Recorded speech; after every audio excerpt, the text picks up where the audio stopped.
with the guy who gives you the eye, let him hold you tight. You can smile, every smile for the man who held your hand neath the pale moonlight.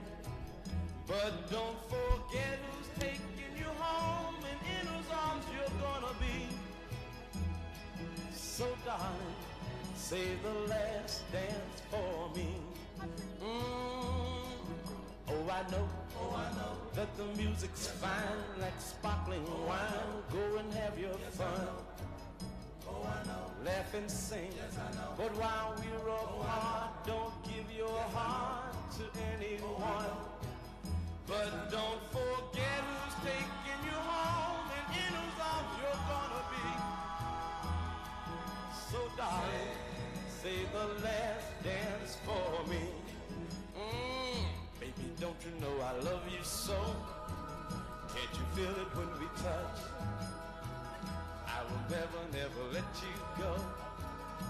I love you oh so much. You can dance, go and carry on till the night is gone and it's time to go. If he asks, if you're all alone, can he take you home? You must tell him no. 'Cause don't forget who's taking you home and in whose arms you're gonna be. So darling, say the last dance for me.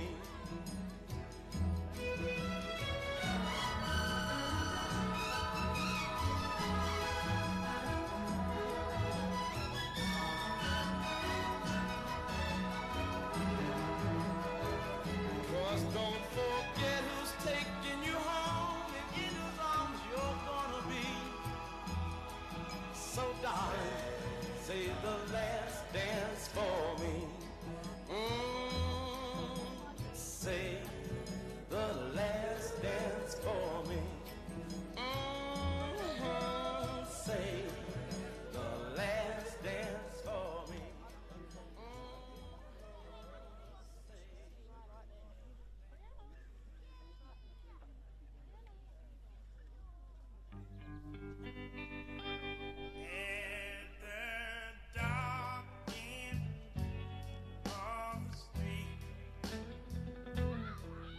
That's where we always meet, hiding in shadow where we don't belong, living in darkness to hide our wrong.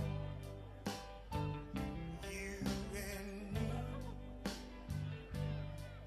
at the dark end of the street.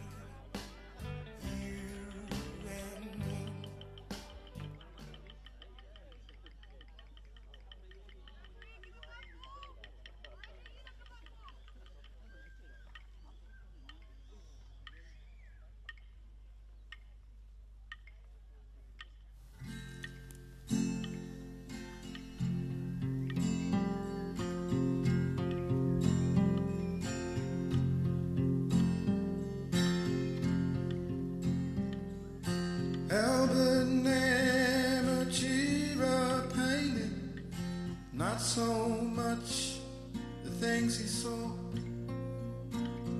but what he felt inside, and how he loved the Flinders Range. The only thing he ever wanted, the reason that he painted for, was that everybody shared a dream. His land would never change.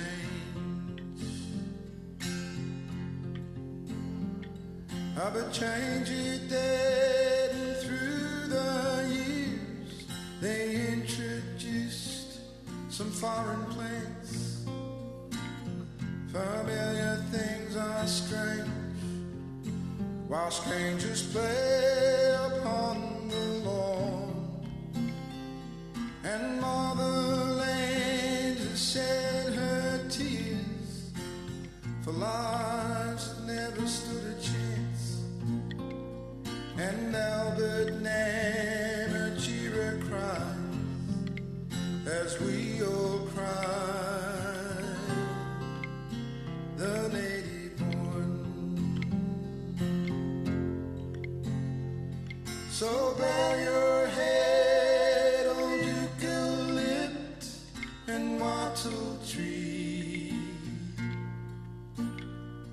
Australia's bush is losing its identity, while the cities and the parks that they have planned look at a place because the spirit's in the land. Look at a place because the spirit's in the land.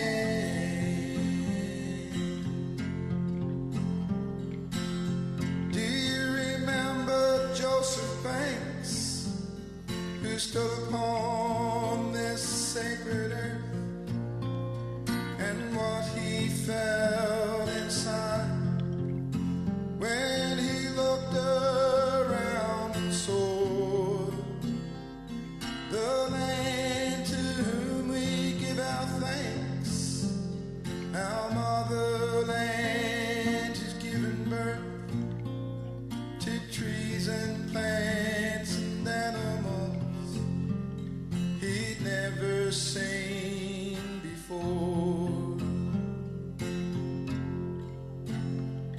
So bow your head, old eucalypt and wattle tree.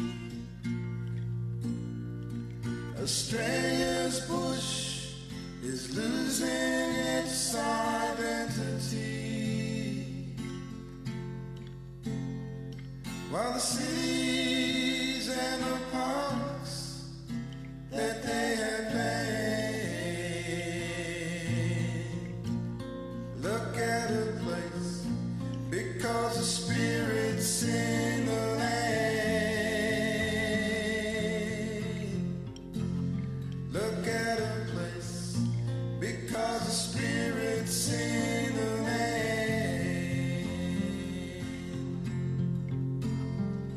But no one knows, no one hears the way we used to sing and dance, and how the gum tree stood and stretched to greet the golden morn, and motherland still sheds her tears for lives that never stood a chance, and how that never cheery cries as we all cry.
Nyanye balado di la bolwala, nyanye balado di nyanye balado di la badi. Nyanye balado di la bolwala, nyanye balado di nyanye balado di la badi. Nyanye balado di la bolwala, nyanye balado di nyanye balado di la badi. Nyane balado di la boal, nyane balado di nyane balado di la badil.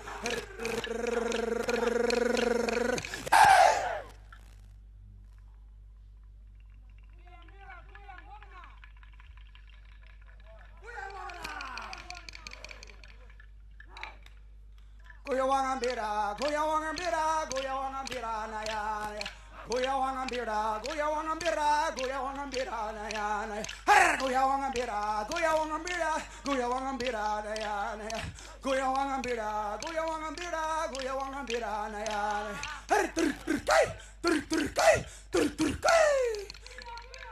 Goya wangambira, goya wangambira, goya wangambira, goya wangambira na ya. Goya wangambira, goya wangambira, goya wangambira na ya na. Goya wangambira, goya wangambira, goya wangambira na ya na. Goya wangambira, goya wangambira, goya wangambira na ya na.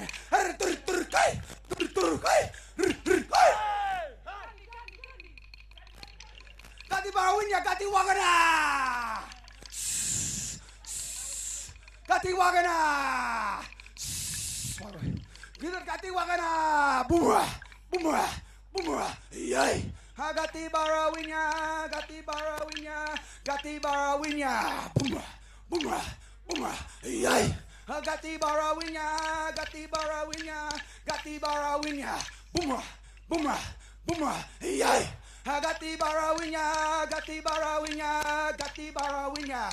Bumrah, bumrah, bumrah. Yay. Gati barawinya, gati barawinya, gati barawinya. Bumrah, bumrah, bumrah. Yay. Gati barawinya, gati barawinya, gati barawinya. Bumrah, bumrah. Yay. Gati barawinya, awagana. Hey, hey, hey, hey, hey, hey, yay. Walau malo, walau malo melia.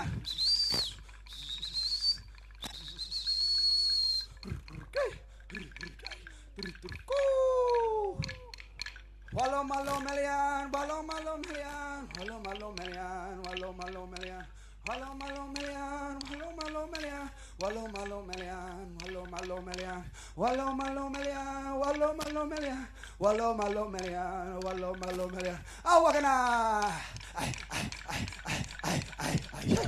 Walau malo melian, walau malo melian, walau malo melian, walau malo melian. Walau malo melian, walau malo melian, walau malo melian, walau malo melian, walau malo melian, walau malo melian, walau malo melian, walau malo melian. Awagana, ay, ay, ay, ay, ay, ay, ay, ay. Walau malo melian, Wallo malo melian, wallo malo melian, wallo malo melian, wallo malo melian, wallo malo melian. Wagana! Ay.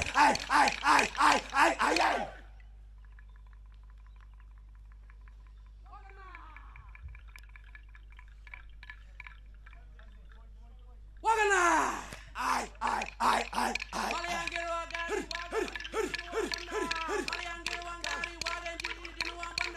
Wagana! Ay. Malayangi wagari wagan chiri banda dinwa wagana. Wagari wagan chiri banda dinwa wagana. Wagana! Ay. Malayangi wagari wagan chiri banda dinwa wagana. Malayangi wagari wagan chiri banda dinwa wagana. Wagana! Ay. Malayangi wagari wagan chiri banda dinwa wagana. Malayangi wagari wagan chiri banda dinwa wagana. Wagana! Ay. Malayangi wagari Malayangi wagari wagan chiri dinwa banda wagana. Malayangi wagari wari wagana! Ay.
invite Jason Munro Jr. to come and provide a welcome for us this morning.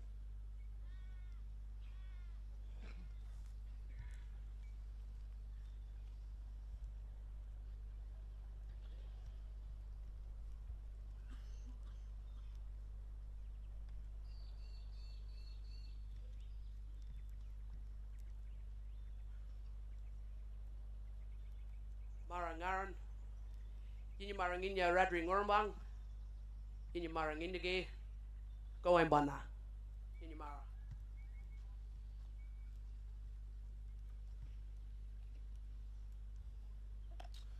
G'day everyone, I'm truly honoured to play a really small part in this ceremony today. I'm Paul's son-in-law, and over many years he's become much more to me than that. He's been a father figure and someone that I respected and deeply admired and very much looked up to. Over the years, Paul and I have had countless conversations around all sorts of stuff. I absolutely are going to miss them conversations around, you know, everything from politics to culture to history. But what struck me the most was that he never judged anyone, and he was respected, and I deeply respected the man and admired him. It means a lot for me to stand here today and be a small part of today's ceremony. He was the grandfather to my children, you know, more commonly known as Pop, and he wasn't just a grandfather to my children, but he's also a teacher, a leader, and someone who never stopped showing up for the people that he cared about. And he certainly has had an impact. I was in Cherbourg a few weeks ago and walking through the old ration shed and talking to some of the old aunties there, and I saw pictures of Paul on the wall, and they were telling me all these stories and how his activism has certainly left a mark, you know, in communities all around the nation. But I'll certainly will miss the man. I'm going to invite Fred or Paul Coe to come up and provide the eulogy.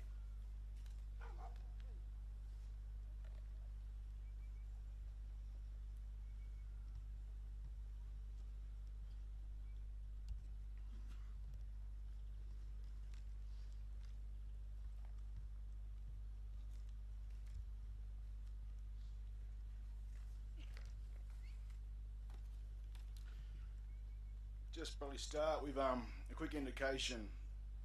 The welcome that Jason provided moments ago was, of course, in Wiradjuri language. Our first dance was also a welcome, inviting you on to our land and ask that you can travel here safely and take care as we've taken care of you on your journey up here. Paul Thomas Ernest Coe, Dad. We'll remember dearly as a devoted father, dating grandfather, a beloved uncle, and a staunch, unyielding Wiradjuri man. Now I'm going to read to you a brief eulogy, but in fairness it's probably a bit longer than we expected. But in context, when we look at the history, it's only a short glimpse of his life and experiences, and all that brings us all here today. Dad was born in Koori in 1949, the eldest child of Leslie Coe and Agnes Wedge. Irambie was home. It's been our family home for generations. In the early years, he's been droving his parents and his grandfather Paul Coe, who's his namesake, and grandmother Edie Murray. Dad spent considerable time travelling the stock routes of Eastern Australia, away from the oversight of mission management and the various churches who sought to indoctrinate the Wiradjuri.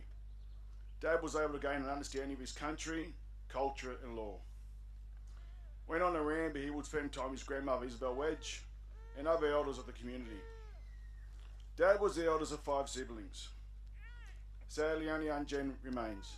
Isabel, Auntie Mare and Uncle Ez have passed on. But as was a practice in the household, there were many extended family members who also raised together under the same roof, often under the outcome of their own tragic circumstances across their parents. We had Teddy and Pud McGuinness, considered older brothers and sisters. Also, we've had Anne, Beverly, Linda, June and Betsy, younger sisters, all very close family to Dad, but the network goes much broader than that across his mission. Life in Irambie was harsh.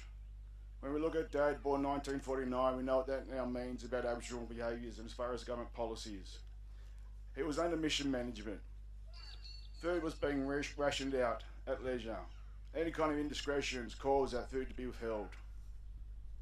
White glove household inspections continued across the households, and if not, kids and other things were at risk. I myself, growing up with a grandmother who was extremely fastidious in the cleaning. As a child, I didn't realise trauma across her behaviour. The authorities held absolute power. We can't kid ourselves about that. To the adults on a mission, if they didn't like you, they sent you away. You got moved from mission to mission to mission. You could even be living down under the rail bridge on your own. To the families, if you shared your language, your culture, or anything else, you were at threat of your children being taken away if the food was not rationed out to you. The fear across this community rippled across many other communities across New South Wales and across Australia. So, in credit to Les Coe, the threat upon my father and his siblings was phenomenal for their own removals. There have been many instances where they were sought to be removed. My great-grandfather, Paul Coe, he himself had spent time at Bombardier and been removed. It's a legacy that ripples across his whole community, and as we've seen, the Aboriginal generations infected every Aboriginal community that there is. In credit to my grandfather, Les Coe, he managed to discourage their attempts to take Paul away and his siblings. And in that discouragement, I say that gently, he wasn't gentle. Sadly though, they would experience the loss of cousins, a compounded inability of the family to secure their return, which just lasted for as time they're out, 18 years. Dad was the eldest of his generation, so he mingled a lot with the older group.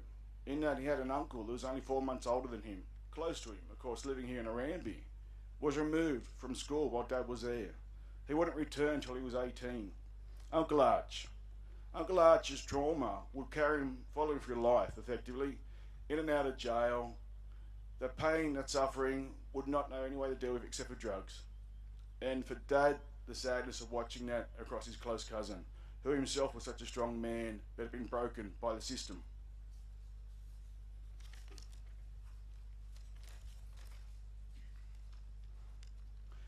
The Coe family has had a history of serving in military conflicts, First World War, Second World War. But, despite their bravery and their willingness to go serve this country, there are limitations on Aboriginal people's ability to enlist in war. And for those who did become enlisted, their wages were reduced if they had some, and they also did not receive a land allotment upon their return. For Dad, this was a troubling time, of course. He didn't realise he's too much older, but sadly, when we talk about stolen generations, we've had family removed from this mission while their fathers are away at war. They themselves return from war and try to get their children back, even in uniform, and still denied. What I ask your country is that. Dad joined the school cadets whilst at Koori High School, eventually becoming in charge of an Anzac Day parade, and he'd be down at RSL Club, out front of the flags, as the process went on. Much to his dismay, he'd see his own uncles be denied entry into the RSL Club and have to go around to the side to get a beer. He left the cadets at that day. Sunday school. For those who can turn, we can see the old church across the way. Sunday school was held here every Sunday, of course. But, as was the case, it was a pillaging of Aboriginal people by the various churches.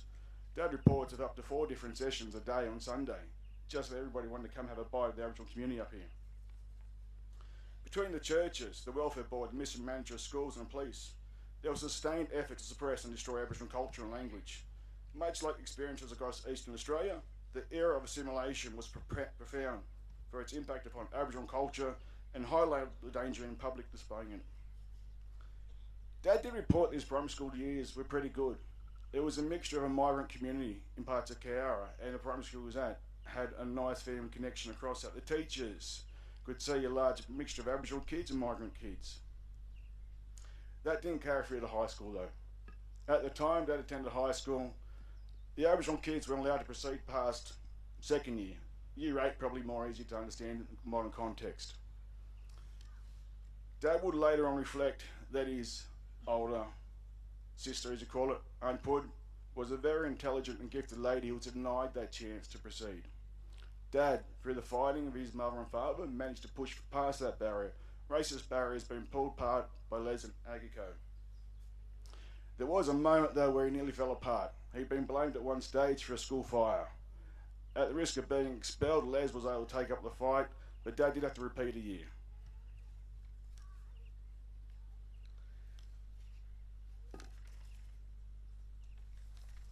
Following his schooling, Dad, a very gifted sports person in his own right, as were many of his cousins, particularly his sisters. Very gifted at swimming, must be the river down there, not as low as it is today, running a bit higher, swimming through that, gets a freestyle stroke going. He was very gifted and held records at Koori High School for many years. Football was his calling as well. Dad went to Sydney looking for football opportunities, believing that was a pathway out, as with many kids, Aboriginal kids across New South Wales have often done over the years. Dad arrived in Sydney around a period of just after the 67 referendum. Times were meant to be changing. This was the time where the population had voted and said, we need to change how we treat Aboriginal people in this country. He arrived in Sydney and realised you can change the referendum, you can change the legislation, but in reality, values, systems, beliefs and the rest of society doesn't change that easily. What we moved into for Dad was a more insidious behaviour. Effectively, he landed in Redfern, mingled with friends that he formed, like-minded, and then before too long, they're under attack from the police. When we look at the history of Aboriginal people, the massacres across this country, the weaponising of the colonisation across us, and its sustained attack in 1960s and 1970 in Redfern, that was just Aboriginal people running the gauntlet from the Empress Hotel.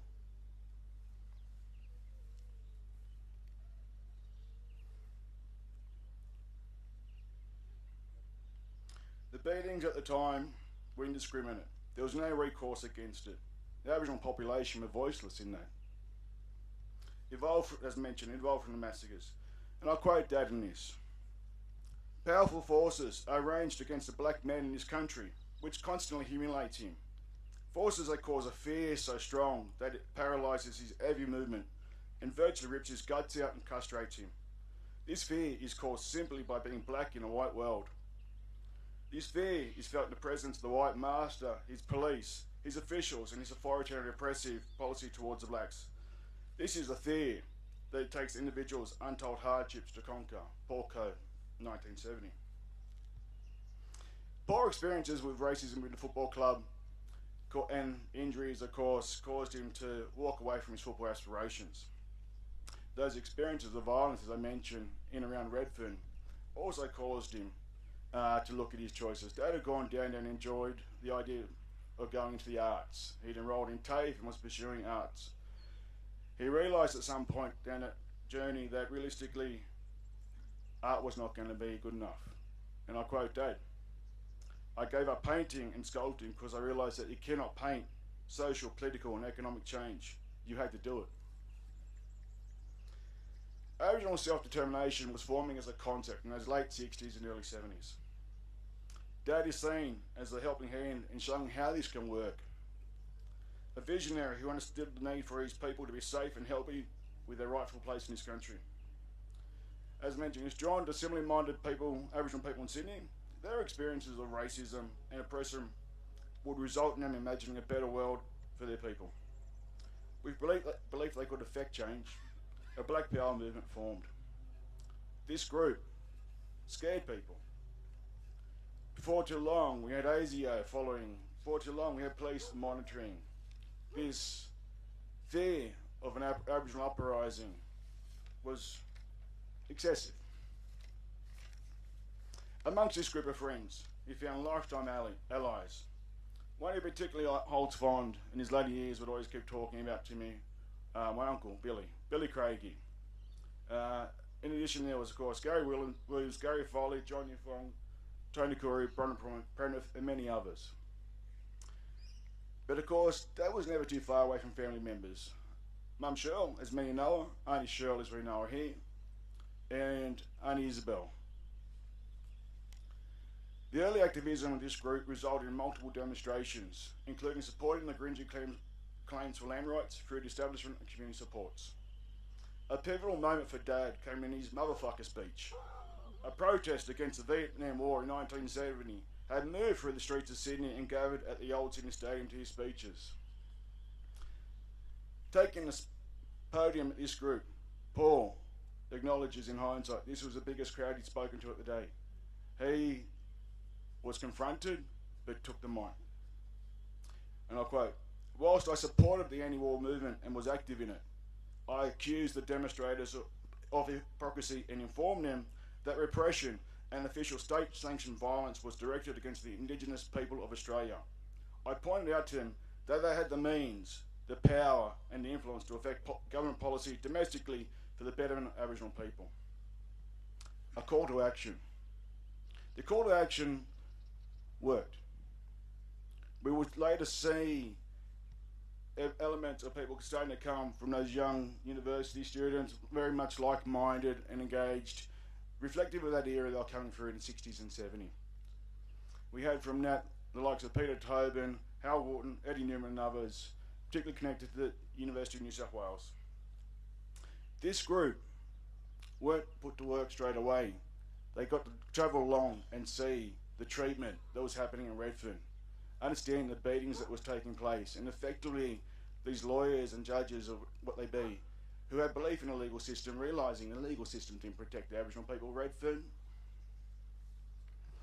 Dad, through those connections, we pushed in to encourage to join law, following the pathway that Gary Williams had started down the journey.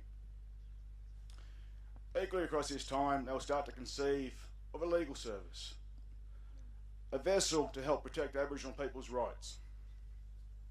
Lobbying and securing funding for the legal service took a little while, and in 1971 this was formed with, I can't remember the exact descriptions, a solicitor, a field officer and an admin officer to start the process. The ALS, as it is known, was never intended to be a band-aid over the sores left by colonisation, the merry-go-round of Aboriginal people and the criminal justice system. The extension of its service was to seek through the colonial legal structures improvements for Aboriginal people. And I'll quote that again. "Deeply entrenched in Australian national and individual character is racism, and it will take complete social and economic revolution, but more importantly, a complete change of attitude to dig racism out by the roots." From this moment, a new symbol of Aboriginal self-determination arose, with belief in the ability of Aboriginal peoples to lead for themselves, coupled with knowledge that systematic failures were letting Aboriginal people down. Development services continued in and around Redfern. The Aboriginal Medical Service in 1972 arose, supported by Fred Hollows, Paul Torzillo, Ros McKenna, Shirley Smith, Chicka Dixon, Elsie Smith, Sol Bear, and many others. Dad would be the first patient in the door the night they opened. He'd also be the chairperson. Following this, we have the Black Theatre Company in 72 with Bob Mazza, and we also had a breakfast program that he established. Many young kids in and around Redfern were going to school without breakfast. As we'd appreciate nowadays, nutrition is critical for our kids to grow and be healthy, but also for their brain to work. With Uncle Bill and support from the Wayside Chapel, they started a breakfast program in and around Newtown, Redfern. This would later evolve into a childcare centre. Equally across the time, we had significant housing issues, squatting issues in and around Redfern. From this, we formed the Aboriginal Housing Company. But 1972 was a critical year for the Aboriginal movement. It hit the international stage. Following the Prime Minister's address, which he refused to acknowledge land rights for the Gringy, 4 delegates of the Black Power movement were nominated to travel to Canberra and establish a protest site.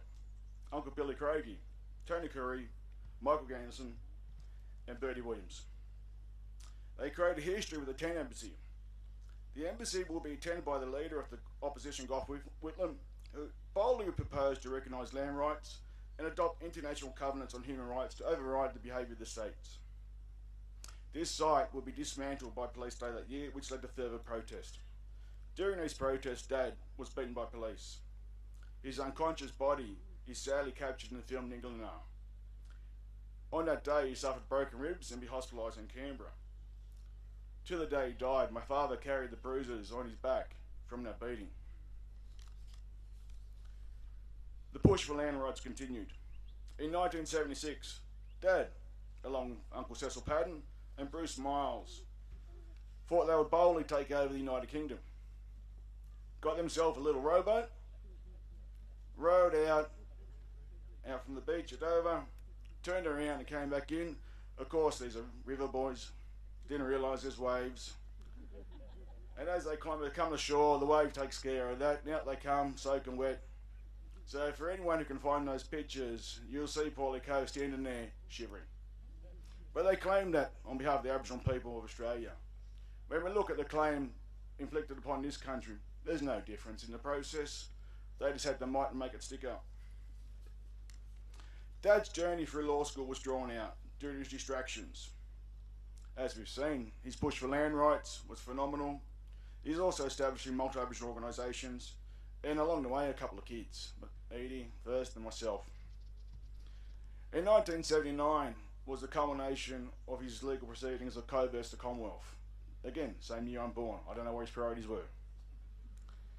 But in this case, which had taken some time to reach that point, Dad was asserting the sovereignty of Aboriginal people to this land. The argument was multifaceted, and other people will speak to that today. But effectively for us, the Wiradjuri, this is our land, and sovereignty was never ceded. That same argument ripples across Australia. Aboriginal people's sovereignty was never ceded. Ironically, as an outcome, the judges were kind of conflicted with this idea. They agreed. The legal principles are there. But ultimately ruled against him. But in the ruling against Dad, while they weren't in favour of supporting the sovereignty concept, effectively, how can they rule against what's been 2 centuries of colonial power? It's a policy shift they don't have the authority for. But they realise there's some potential space here. We will later see the Mabo judgment follow through that doorway he opened and have the outcome we saw. As a lobbyist for land rights, he not only took to the streets marching for land rights, he met with prime ministers and lawmakers and proposed inclusions into the eventual legislation that was the New South Wales Aboriginal Land Rights Act. Whilst happy that New South Wales would eventually have its own act, which would follow the Northern Territory, Dad joined Newswalk as an interim councillor and founding treasurer, but will leave citing limitations. A dilution of the act, as they first conceived, would be later put into place. Its true power had been taken away. After finishing law, Dad would join the bar in New South Wales and supported this by the New South Wales Attorney General Paul Lauder, who had been involved in legal service early days. Being a barrister enabled Dad to be recognised as an advocate in courts across Australia and further projected his political positioning and occurred outside the courtroom. As a barrister, Dad spent most of his time arguing outside, which was the fight for Aboriginal people. That's where the conflict kind of existed. The hat he wore, or the wig as a barrister, doesn't really align with somebody who takes the mic and marches in front of the masses. Dad would join in the push for Indigenous rights globally for the United Nations as they sought to achieve a framework with which Indigenous rights were to be recognised. Also, the ALS, the struggle for funding since it was conceived. When we go back through the records, we can see nearly on an 18 to 2 year cycle, it's always in dispute about getting cash.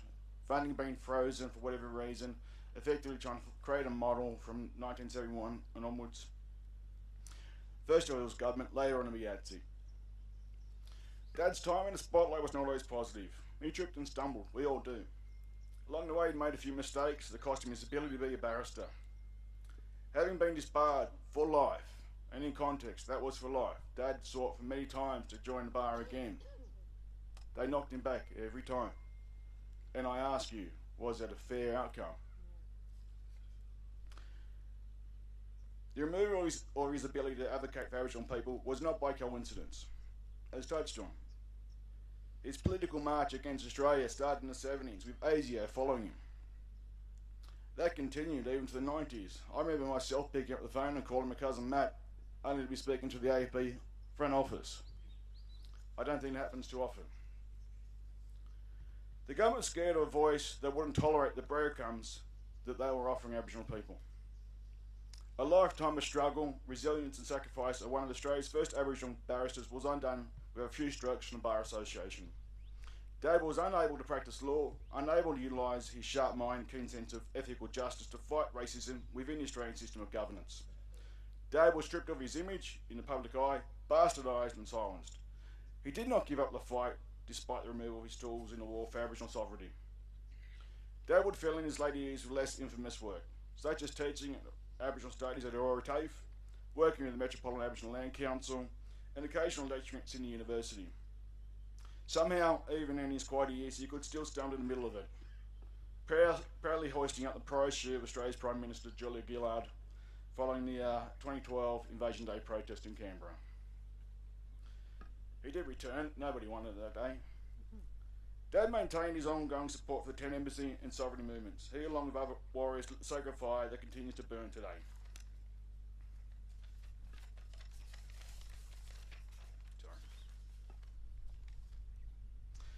Dad balanced national activism with unwavering love and responsibility for his family. Dad is survived by his 8 children, Edie, me, his favourite, Angela, Jasmine, Liam, Brittany, Tahani and Aaron, and his 10 grandchildren. Kiana, Mia, Saray, Bailey, Tate, Eli, Alex, Ayla, Taya and Teddy, and of course his extended family, many of which are here before you today. On that point, can Coe's family please stand up?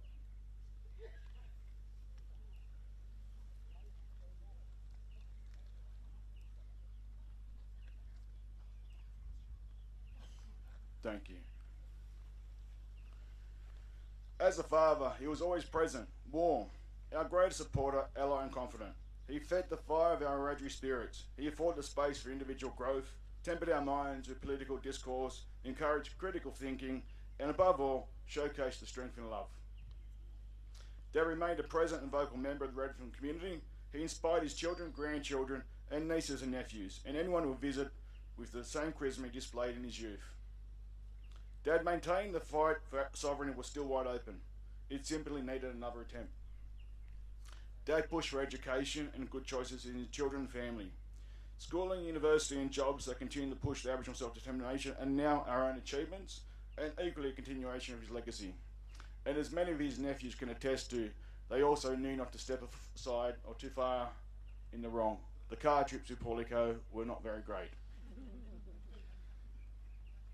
Dad did pass away on 29th of July. But sadly, as is the case with many families who experience dementia, Dad was ill for a number of years and it took from him a lot of his ability to enjoy life to its fullest. As he occasionally peered through the curtains of dementia, here was a man that maintained a fierce passion for land rights and righting the wrong of Aboriginal injustice. We reached the point where effectively we try not to talk politics too much in front of him. The last couple of years have been spent in an aged care facility in Drummoyne. While he was physically supported on site, he was isolated and in service where he was unable to see a single Aboriginal face until the family visited. The balancing of this decision weighs heavily on his children and is a sign of lack of services for Aboriginal people. Paul Coe will live on in the lives, actions and memories of those present here today. As we remember Paul was fearless in the face of a system that had taken so much from those he held dear. In the fight for Aboriginal self-determination and sovereignty, he was unwavering, a true Wiradjuri warrior. He challenged systemic racism head on. Paul believed power and change were achieved through education, organisation of the peoples, and resistance to the tyranny. For Dad, it's never goodbye, it's see you later. Always was, always will be, sovereignty never ceded. Thank you.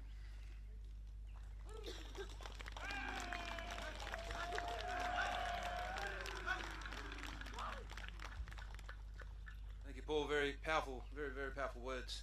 The family have asked now if we can have a few speakers come up and share some words about Paul, and I'm just going to invite Auntie Jenny Munro to come up and share some words.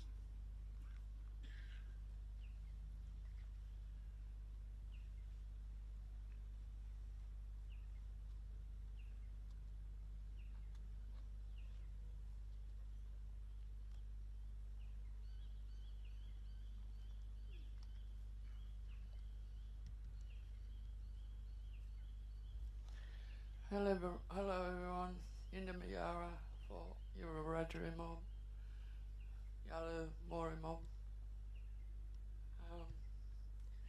Been a hard day, been a hard few weeks.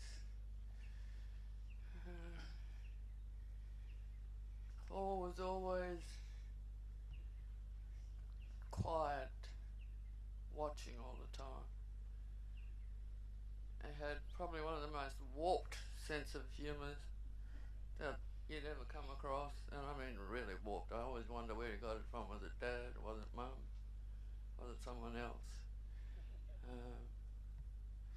But we all grew up with a deep love for this place, instilled by those parents and grandparents, the old people that lived over the back here. Edie Coe, his grandmother on Dad's side, who they tell me I look like the most. Callaghan, Ninewedge, City, all still here in spirit. Billa, the river, you know, we have to go 25 miles that way to see Billamari. I don't like coming the Goulburn way because 26 miles that way or 30 miles that way is a place called Breakfast Creek, and in my soul I know something bad happened there. So I don't like that route home. I come over the mountains all the time. And I do that because it took the whitefellow 30 years to come over those mountains. They couldn't find a way over until they found some silly little blackfellow to sell us out and lead them over. And that's how they got over the mountains. And they came to our country. When you look at that beautiful hill up there, one of our most sacred sites in this country, Koori is in our language means eagle on a rock. Go and visit the lookout when you go up there and have a look at the eagle where they've got the lookout.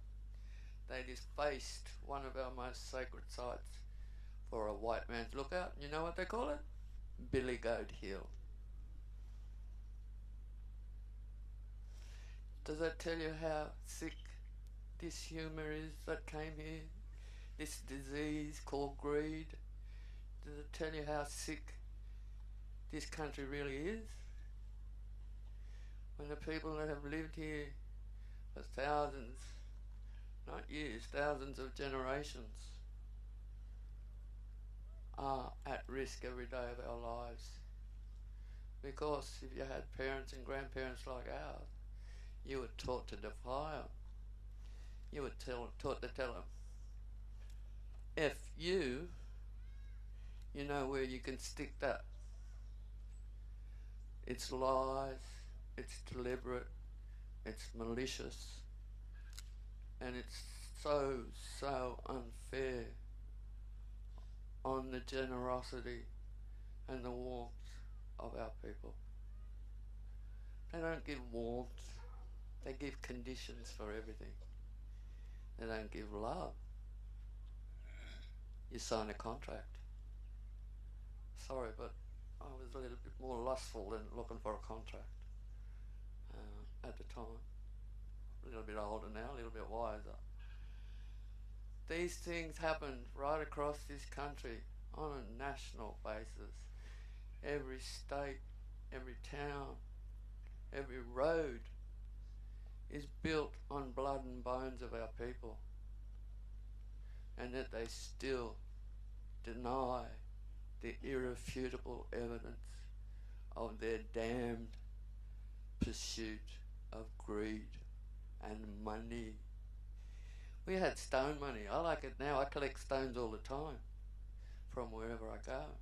And I know I am enough, of high degree enough, to have the authority to take those stones from wherever I want to, because of people like Paul, because of people like Les and Agnes, because of people like Isabel Wedge and Edie Coe, Paul Callaghan, Jimmy Callaghan. He had a couple of aliases, but he was in Sydney at his age as a horse rider,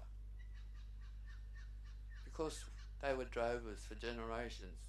We were sitting on a horse's back before we could walk, in napkins. And oh, I loved to ride a horse. And I'd always get in trouble because Dad had to work all day and the horse needed to be there for work. First thing I'd do was get on the horse and gallop for about 2 miles and then slowly trot the poor horse back. Jenny, you stupid girl. You know I've got to work. Why'd you do that to the horse? Well, he didn't do anything, but the horse fixed me up. Got down off her one day, the mare got down off the wrong side between her and the fence, and of course she pushed me into the fence. barbed wire cut the fence, cut me back. So I always remember that horse and that fence every time I try and get cheeky. There are things bigger and better in this world than we will ever know or imagine. Our law, our culture, our people is one of those things. We have been here from time immemorial. We will be here. We were here for the first sunset. We will be here for the last. Take the strength of this place. Carry it with you. The Billa, the river down there. The Koori, they call it. Arambi means place of crayfish. That should tell you straight down the river there is a crayfish breeding ground. What did the gubbers do? Build a caravan park on the other side. Always the insult to your intelligence. Always the insult to the memory. Always the insult to the history. Never, even a backhanded compliment. Those days are coming to an end. This all happened, what you saw here today. It happened in my lifetime. The things, just imagine the things that can happen in your lifetimes. Make the change and take his advice. Just do it. For the good of more than yourself, for the good of others. That is the principle we all should maintain. If it's money in your pocket, you're doing it for the wrong reason and you will be punished. Live a good life. Be honest too. Buy army. Forget about Jesus Christ, he's a baby. Forget about all the gods other than by army. They're all babies. They are novices in the world of godhood. Ours is the oldest living God because we are the oldest living culture. They go together. We must never separate them. We must never let people let us separate them. And that's what we do every day. We go to their schools. We go down there and go over that bridge. Walk across the river in the summer. Don't go over the bridge. Feel how cold that water is now that they put the dam in there. It was never that cold. But I was born after the dam got put in, so I don't know the experience of swimming in a warm Lachlan. It's always frigid because of how the water comes out. These things are common sense. These things are knowledge we should all have and know and learn. The privilege is to be one of those that have been taught from childhood over and over and over again until even when your memory's going, you don't forget those things. Never. This place has always had special meaning for our people. It is a little piece of paradise in a world of pain. We've had our fights up here. You know, I fought on this mission with the best of them, for and against the best of them. But that was growing up too. We learned how to defend ourselves here, and we put it in practice down there. And geez, there are not many gubbers in that town that can tell you that a little black fella or a little black gin didn't knock the deer with animal. I know a few. They're still alive. They're a lot older. And they cringe sometime in the street when you see them. Thinking, you know me, eh? You never forget my face because it was right up close and personal. It has strength that goes deep into the ground. I have to come home at times just to draw from that well of strength. And it's still here. For all of us that come from this place, this is special. Don't ever forget it, and don't ever let anyone tell you that we don't own it. That's their mistake. We won't continue down that road. We will teach the truth, and we will be fearless in that truth, as I have been taught by a giant of a man. This country now wants to recognise him as a giant after he's passed away. Where are these accolades when he was alive? Where? I see about first bloke that I come in, I see over there, government of New South Wales, my first instinct was to piss on. But I couldn't do that, no toilet there. So, you know, this is the insults we live with every day, our people, in our own country, on our own land, from Walgett, Koori, wherever you want to go, Darwin. You know, we have special family up there. I had the great privilege. My lady used to be adopted by Auntie Rosalie Kumar. She took me to Alice Springs. I was there for a meeting, and some young one started mouthing off at her. There, babe, go over there and sort them out. So I just went over to the tree and said, the sister girls, I come from Redfern. You heard of Redfern, eh? I said, I learned how to fight. Have you learned how to fight? Because that old lady said, you're insulting her, and if you open your mouth again, you're going to have to fight. They got up and walked away. I was only Rosalie's daughter after that. She was a great woman. Jeddah. Look at her acting on that screen. Magnificent. With the limited production of the time. But he did a magnificent job given the circumstances. This is our history. These people are our heroes. Paul is a giant among the heroes because he saw it so clearly, so strongly. He articulated it so beautifully. I don't use notes because I learnt from him to speak from the heart. You can't con someone when you talk from the heart. It's the truth. It's your truth. If it's not their truth, that's their problem. You have your truth. We have our truth in this place. And no matter what they say in that town about how good things are, we still have not achieved what he set our task all those years ago. National Uniform Land Rights. We got sold out. Koiki Mogo sold us out with a naive title.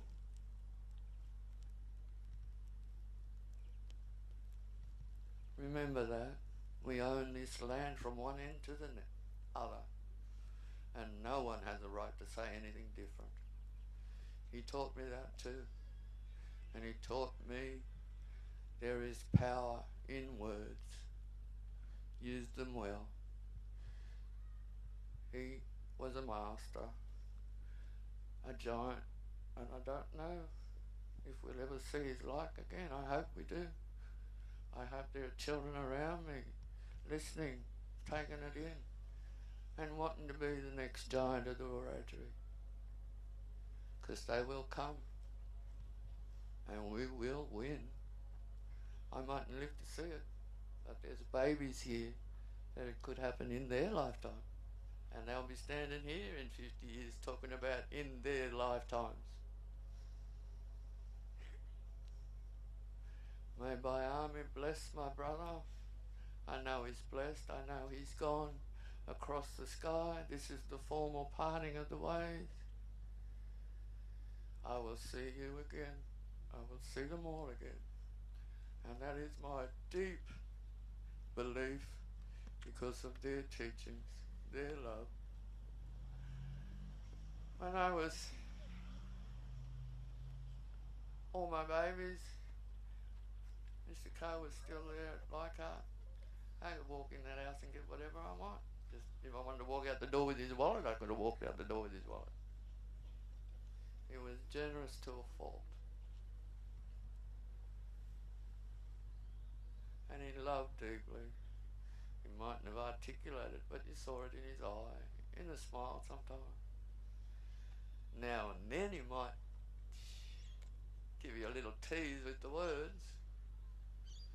But I think I'll leave it with this. I went to Geneva. Munro was already over there doing his course, human rights course at Geneva, UN. And me and Paul gets on the plane, and it's those planes you used to be able to smoke on back then. So he's got the aisle seat and I got the window seat. Now he was a big man in his prime, Mr Coe. They'd make me climb over him, literally onto the chair, over the chair, and back down to get across him, to go down the back to the toilet to have a cigarette, come back and do it again. Half an hour later, I mean, what, 8 16-hour flights or something like that back then, I'm not sure. A long flight anyway.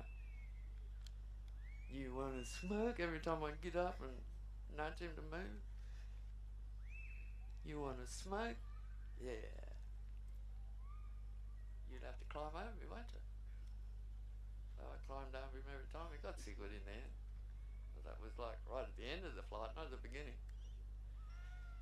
He was a man that loved and laughed and lived. And if we are good students of history, good students of Wiradjuri law and culture, he will never, ever, ever be forgotten. Thank you.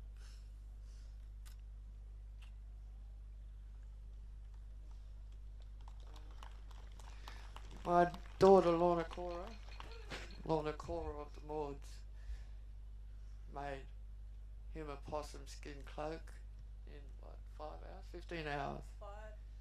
5 hours. The first one took 3 weeks.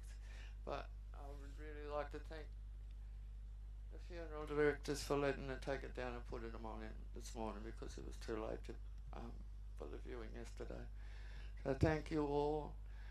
And you know, it's a privilege to have grown up on this place with these people, and I'll never forget. There are a lot of bad people in this country, a lot of bad white people, but find the good ones, because they are worth it. Thank you.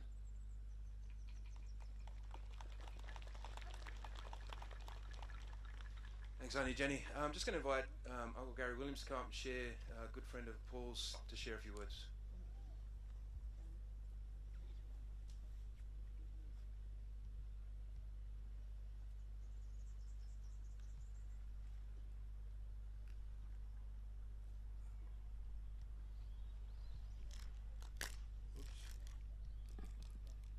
Hello everybody. I heard you use Ginagay just a while ago. So, in my language, Ginagay, hello.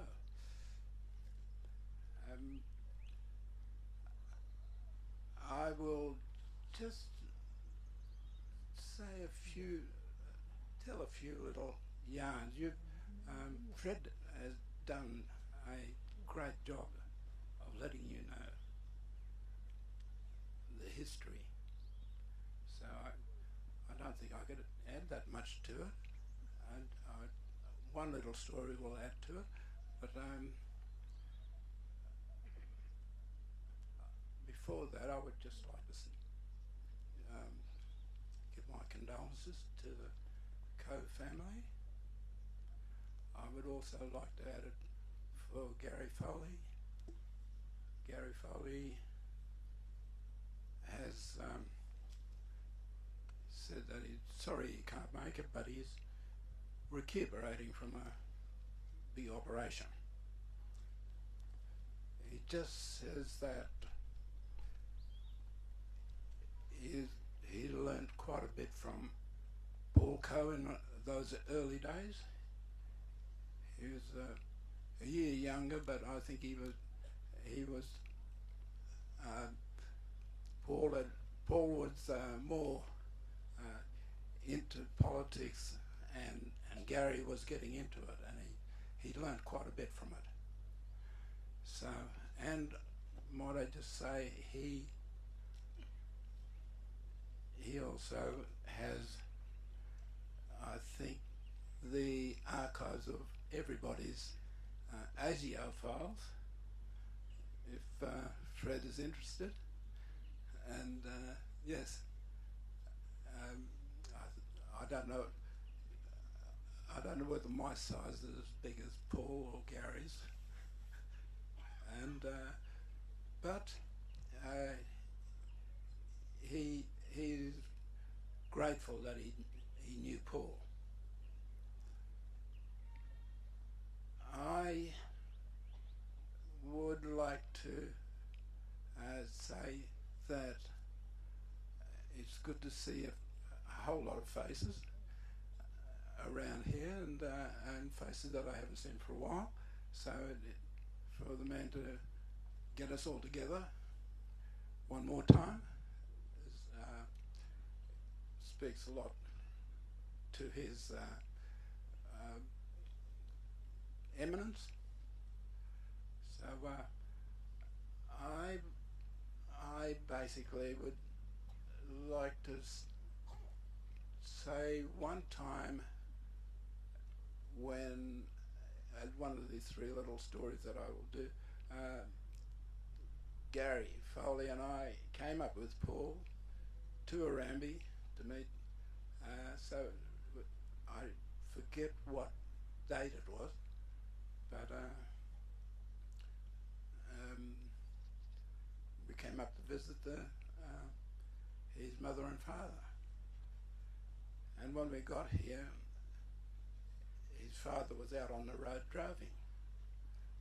So his mother was there waiting for us, and she took us out there. Don't ask me where it was.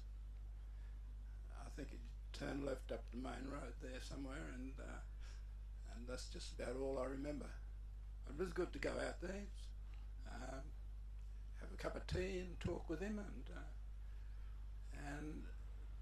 and just yarn generally with him, and then come back in here and spend the night here in the house, and maybe one more day, and then back to Sydney again. So I like Gary Foley, had forgotten all about it, and I thought I'd like to share that one with you. It's a good little memory for me. Second one is I was walking down the road at Glebe one day, and I ran into two people. One was his name was mentioned, Peter Tobin. He was a student at law school, and another guy that we knew, Paul and I and Gary, Warwick Niley, and they said to me, "Are you coming to the meeting this afternoon?" And I said, "What meeting?" And they said, "The one legal service meeting that's over in Everleigh Street in Redfern.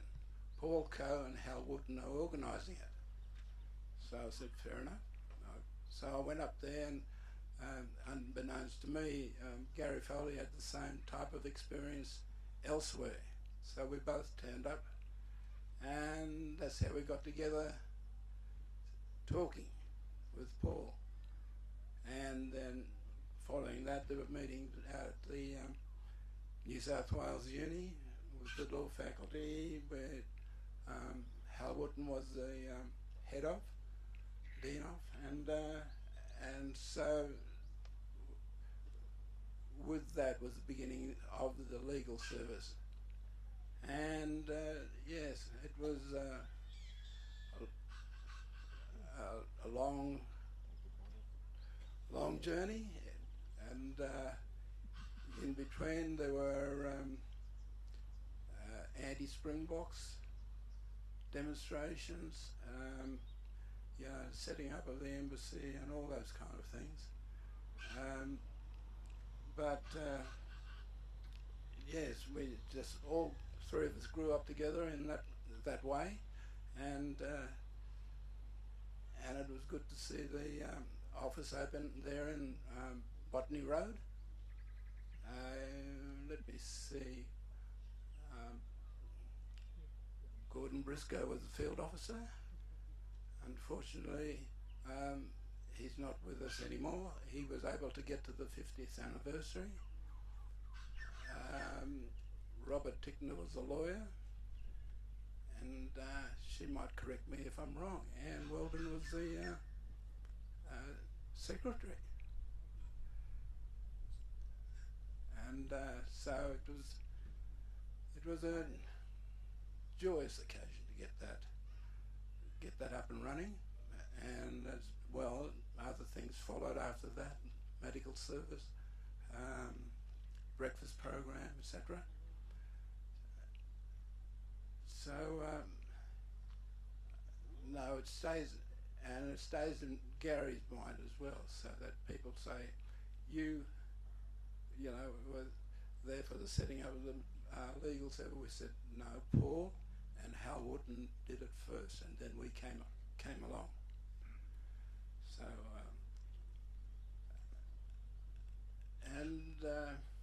on a lighter note, Paul and I were playing rugby league for the New South Wales Uni football team. So he was either inside or I was inside, and you know, outside depends on when we wanted to swap over or not. And we'd be there, and he'd say, "Outside, Murray." He'd say, "Fast it outside," and or if he's inside, inside Murray, and I'd do the same. So it was there full time, and some of the teammates said, "Listen, your name's Gary, yeah, and your name's Paul, yeah. Who's this Murray bloke?"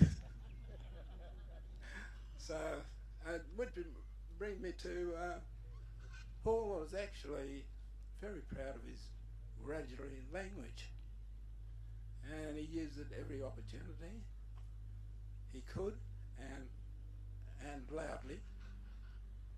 So something that some people kind of forget about, and because I'm involved with language, I kind of remember it. And yes, and to that end, I would like to say something to him in my language, Kumbanga.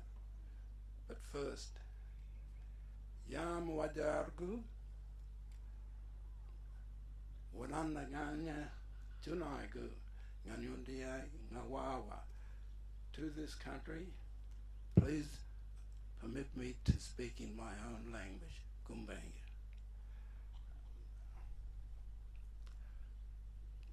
Gagu Paul, Nyanda Darundang.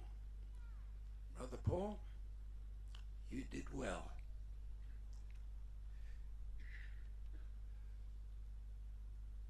Nyanyundi Gungunbu,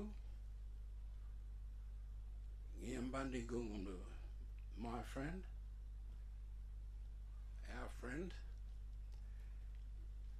Yinda Jugawarie, you are now at peace.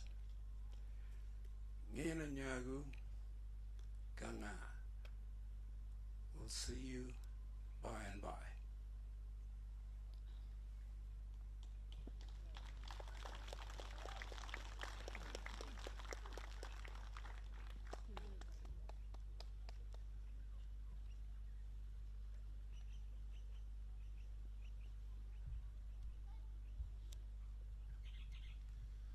Uncle Paul, he certainly was a brother to many, and someone who was a brother to his uncle Lau Munru, who I'd like to invite up, the family would like to invite up to share some words about Paul.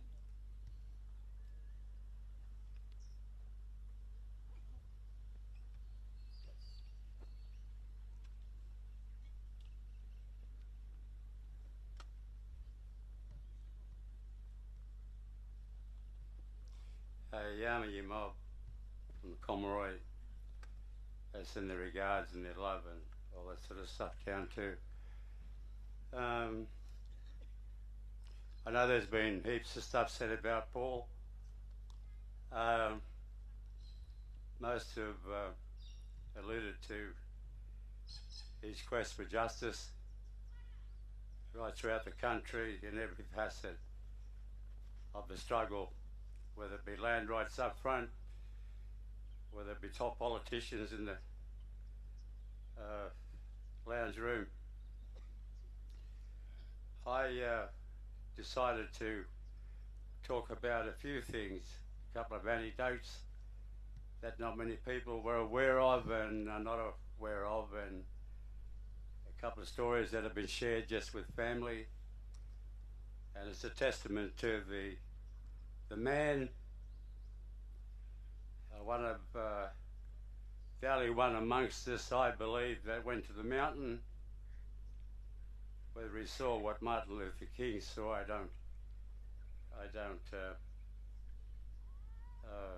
don't believe he saw the same views, but anyway, Paul had the guts that I admired. 72, when me and Giller and the Murray family and the Flick family formed the Cotton Chippers Caucus there in Wee Walk, and took some 1,700 chippers out on strike for a new award. I rolled a keg, an 18-gallon keg, out of the back of a pub and took it to the Moree side and stuck a screwdriver in it and enjoyed the fruits of it. But Paul and Solly arrived from Sydney, and that's who got me out of the Opera House, because it was painted with all these psychedelic colours. I think it was to drive people like us Wamba, but the brother got me out, and I started reminiscing about how I knew this man. Then I realised his name was Paul Thomas Coe, and we share Thomas. I was looking at an old Dawn magazine where they talked about my Paul's experience of being the first Aboriginal to gain his high school certificate, and underneath was the story of me gaining my life-saving certificate. I taught my brother Dan and 12 others through their paces. So I guess we were destined to meet, share our lives. But this man had the intestinal fortitude that I respected and admired. For example, him and I and Sugar Ray Robinson represented the National Legal Service, NAILS, in the first address to the Subcommission on Human Rights in Geneva. At the time we had to be sponsored by NGO associated bodies, and we were sponsored by the Anti-Slavery Society. But the Sioux Indian brothers, they were there before us, and they kind of had this view that because they were there before us, they had a legacy to address the rights of our people right throughout the country. Me and Sugar noticed a change in Paul, and of course those who've been there know that the government sits on the other side of the table. You have to go through a certain protocol to have your voice presented up front. We'd already had the special rapporteur in our hands. In actual fact, she was a guest of ours here in Australia when Nails brought her out here. But to do this, your written stuff had to be typed and typed in all the languages necessary, international languages. We went through that the previous 2 days. I'm shaking like a shithouse rat at the moment. So Paul gets up there without warning before about 1,000 delegates, mostly from right throughout South America, Central America, all the countries that were in war at the time. A lot of their representative voices were barred from their countries, and the Sioux brothers were sitting there, and Paul took the microphone and was introduced by Madam Chair, and Paul said, particularly since he found out that they were sponsored by the Ford Foundation, he took quite an offence to it, and he expressed this by simply saying, "Madam Chair, and to the world that's watching, I can't see any Geronimos or Sitting Bulls here amongst my brothers." He said, all I can see is a mob of fucking tontos. And Sugar reckons, "Get up, Munro, we got a fight here," you know. So that's a testament to the intestinal fortitude of the man, pushing the rights of our people. He didn't care who was in the audience, where they came from, or what they represented. We had another incident with a friend of ours. He owns the cocktail bar in the particular motel there that we stayed in. Anyway, he was virus extraction, and kind of we realised later on who was kind of watching our movements whilst we were there. And he owned the cocktail lounge. Anyway, to cut a long story short, he asked us to stay one night, me, Sugar and Paul. He wanted to tell us this particular story about a young boxer. And he referred to him as your young man, and we naturally knew who he was talking about, because at the time our lives were invested by the great Dave Sands, of course. And after everyone had left the cocktail lounge, he sat down with us. The shouts were on me. And he was telling us about this young man that came over to fight Dick Turpin for the Empire middleweight title at the time. And of course, Dick Turpin's brother went on to fight and beat the great Sugar Ray Robinson, Randy Turpin. He said, and your fighter stayed in his entourage. And at the time, meat was rationed because it was just post-war. And you could see that our fighter, and he referred to him as your young man on every occasion, and he said, your young man was losing his strength simply because he couldn't get any meat. And his opposition was getting meat every day, like steak and eggs for breakfast. So he said, after long last, he said he went and spoke to the Dave Sands' people and told them that they've only tomorrow morning go to the Irish cafe, some 200 yards up, and you get all the meat that he wants, steak and eggs for breakfast. And Dave Sands did this, his entourage, and Dave then got the strength that he needed, and the rest, as they say, is history. But that was a beautiful story, and it came from a beautiful man. He was a gentleman and obviously had contacts that we were interested in. But I was always aware of the influence of Paul, and Gary and others spoke about his influence on people like Garth Nedheim and Al Wooten, who worked with Paul to open the first access to Aboriginal law students at New South Wales Uni. And to see Paul in action in his tact and his awareness of things, and at the same time, I'm in your face, mate. That's all there is to it. I can be tactful, I can be as diplomatic as possible, but always remember I'm in your face. And so the next day he comes in and he says, listen, we got this meeting with this fella. Everyone seems to know him. And he ended up being the mayor of the greater inner city London Council. They referred to him as their hero at the time. Stanley Livingston.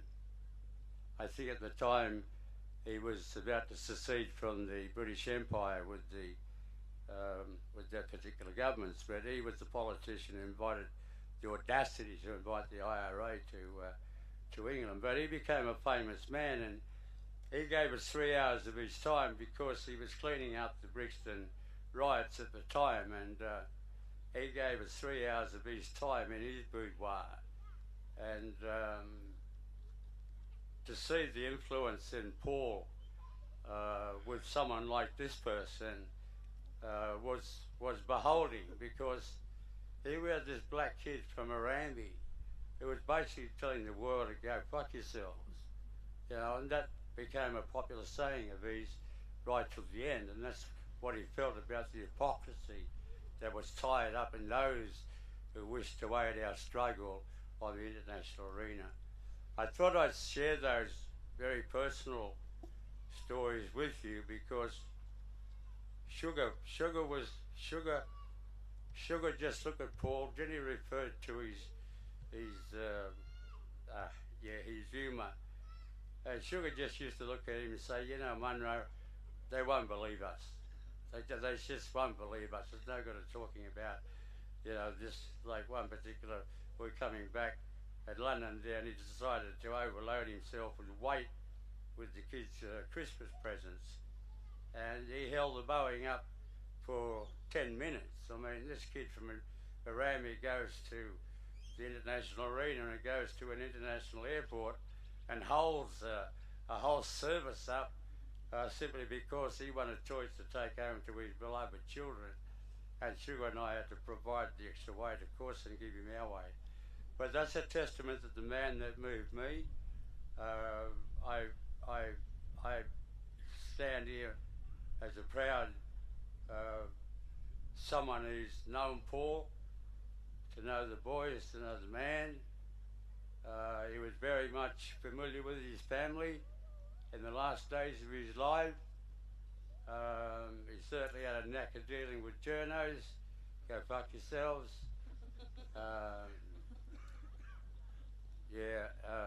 But anyway, I love the man, I love what he represented, and I think it's a testament to his influence in all those of you that sit here today, particularly people like Gary Williams and Giller and all these people that shared the struggle in the early days.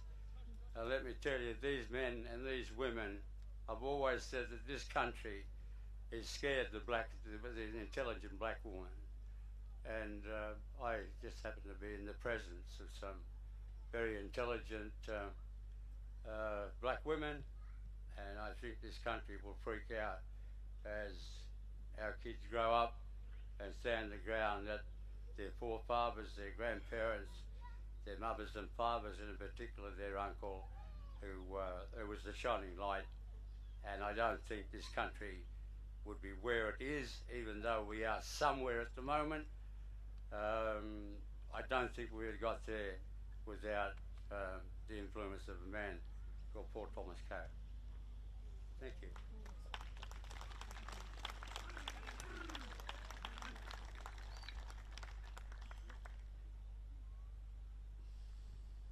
Thanks, Uncle Lyle. I'm just going to invite up Arian Watson, who's a long time friend of Paul's, to come up and share a few words. And then we'll have a slideshow that'll play after.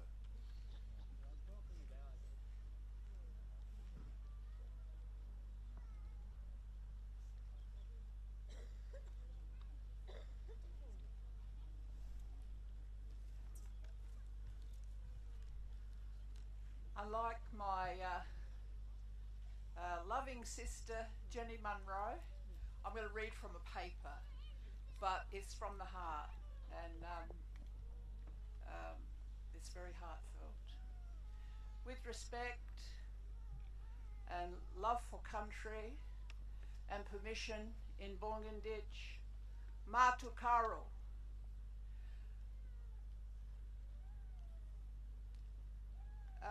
Brother Paul Coe, he was a good man. I first met Paul in the 1970s in Redfern.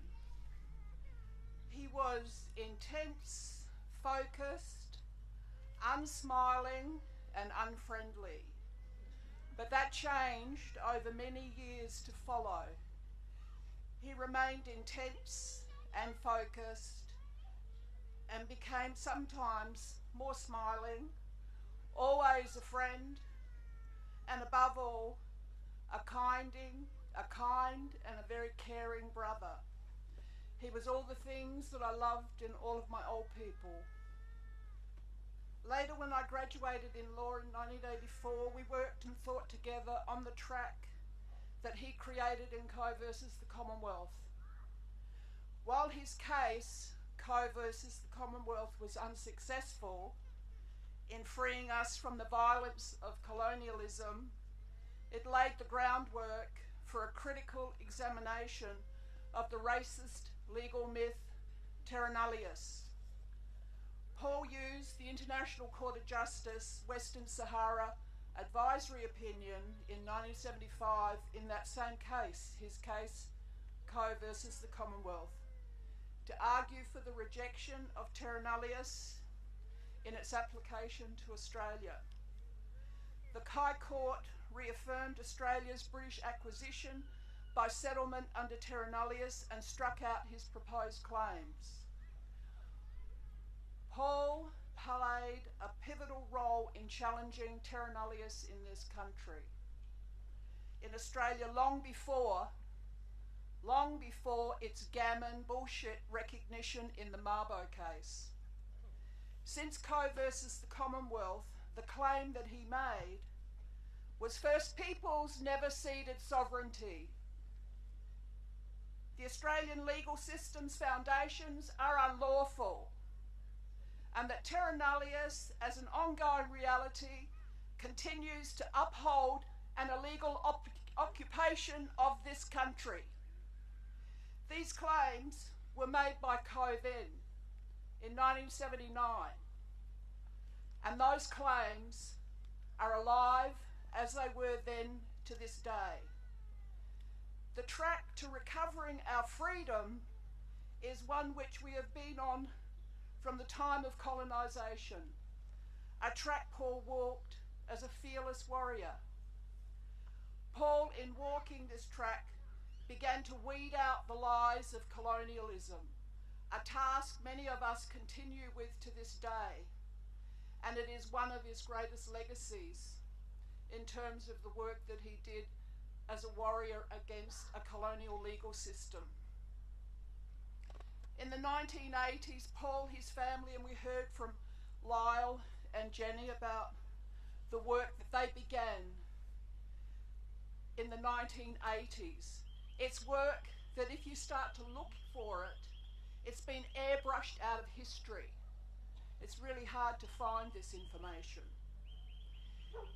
They took up the legacy left by First Peoples activist Fernando in the 1920s. Fernando pioneered the international advocacy of First Peoples' rights to land and self-determination, but for many his story has been buried in the archives and airbrushed out of Aboriginal history of a colonised Australia. Today we remain challenged by being cancelled, the cancel culture, and taken out of history, just as before in the early 1920s, Fernando also was airbrushed out of history. This is because, as we know, the dominant history is written by the powers who occupy our countries to this day. So for me, it is critical that the life of our elders and visionaries and warriors such as Paul are celebrated, remembered, and untangled from the violence of colonialism that caused their lives and our lives that continue to this day. A violence that claims that peaceful settlement occurred in Australian legal history, an overwhelming violence that Paul challenged. If you look for the detail of the pioneering work of Paul and others in international law, there is much that is missing, from internet searches, academic writing, and other sources of documentation. However, I remember Paul, his family and allies being delegates to the United Nations Human Rights Council and the UN Working Group on Indigenous Populations in the 1980s. He mentored myself on the UN mandate of the WGIP, the Working Group on Indigenous Populations, to develop minimum standards for the prevention of genocide of Indigenous peoples across the world. The work of the WGIP is now manifest in the UN Declaration on the Rights of Indigenous Peoples. But unfortunately, this declaration is determined by the occupying colonial states, meaning that this declaration that we struggled and fought for so long to prevent the ongoing genocide is determined by the Australian state. And this is why our prisons and our deaths in custody continue to rise in numbers, while we have this declaration that we worked for so long to raise minimum standards. We have the Australian colonial state with no mechanisms of enforcement of its articles and standards, and no goodwill to enforce the freedom of Aboriginal peoples. The declaration, while persuasive, is largely declaratory and rhetorical. This observation developed in many conversations which I had with Paul over the years. and other Aboriginal peoples. But we kept talking for many years, in fact right up until the last time, September last year.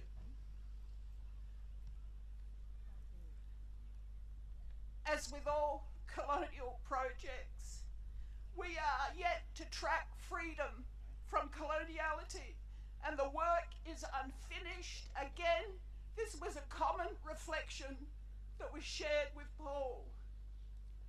In the collaborative words Paul Coe made on behalf of a submission that was made over 30 years ago at the Working Group on Indigenous Peoples on behalf of NAILS, and I quote from that submission: "The absence of treaties between Aboriginal peoples and the Australian state must not be allowed to erase or diminish the inherent sovereignty and rights of Indigenous nations. The working group must recognise and address this unique colonial history in its study of treaties, agreements and constructive arrangements. It was a step that was taken by Paul in collaboration with others, and it left a trace, a small trace, but it left a trace that is right now and has for decades been manipulated and airbrushed out of history by the UN colonial states. But it left a trace in the Martinez UN International Indigenous Peoples Treaty study. That is Paul's claim that the study should also address First Peoples of the colonial state of Australia. Even though we are peoples without treaties and have never negotiated an outcome towards our freedom from genocide and the occupation of our territories, just like Coe versus the Commonwealth, this trace has contributed to leaving a track for all of our young people who are following. So it's a great gift that the elders have left, and it's great work by people such as Paul to have challenged a huge challenge and left this track for the unfinished business to be progressed towards whatever word we want to use, but I like the word towards our freedom, whether we use the word sovereignty or whatever, towards freedom, for us to determine what being free people mean. What does that mean? It definitely means to be free from genocide and the ongoing theft of Aboriginal land. Paul's legacy lives on through his family, relations, friends and allies. He will be remembered as a fearless advocate as his spirit continues to live with the struggle for Aboriginal land rights, sovereignty and self-determination, and ultimately our freedom as First Peoples. Loved always, remembered, respect for your life and your work. Paul has left hope, a track we will continue to weed and never let grow over our walking of country in freedom. In Bunganditch, our recovering language, woo woo, and to Paul, Nakanya, in the Kaurna language of the Kaurna peoples. We'll meet again. See you. Thank you.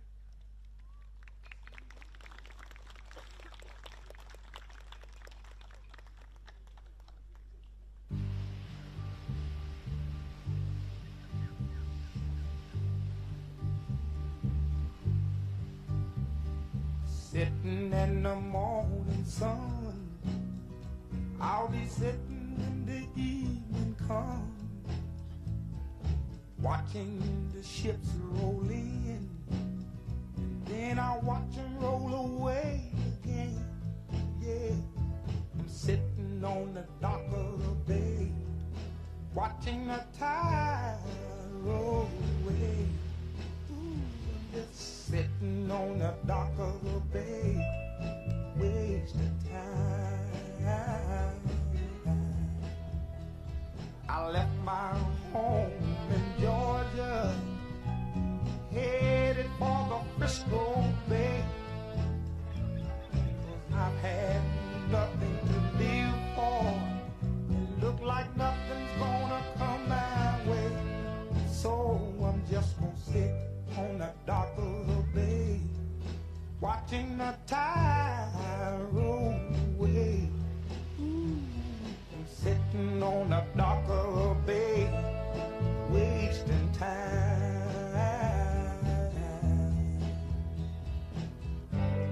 Look like nothing's gonna change.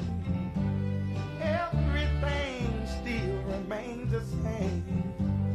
I can't do what 10 people tell me to do, so I guess I'll remain the same. Listen, sitting here resting my bones, and this loneliness won't leave me alone. Listen, 2,000 miles I roam just to make this dock my home. Now I'm just gonna sit at the dock of a bay, watching the tide roll away. Ooh, sitting on the dock of the bay, wasting time.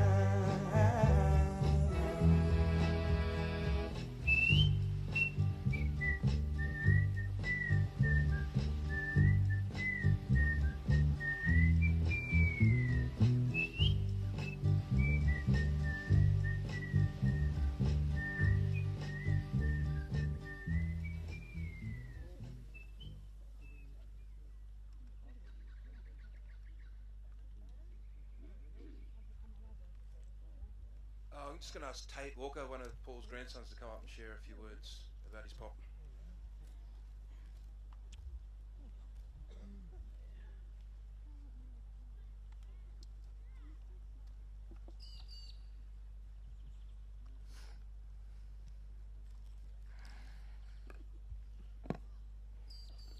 Hello everyone, my name is Tate Walker.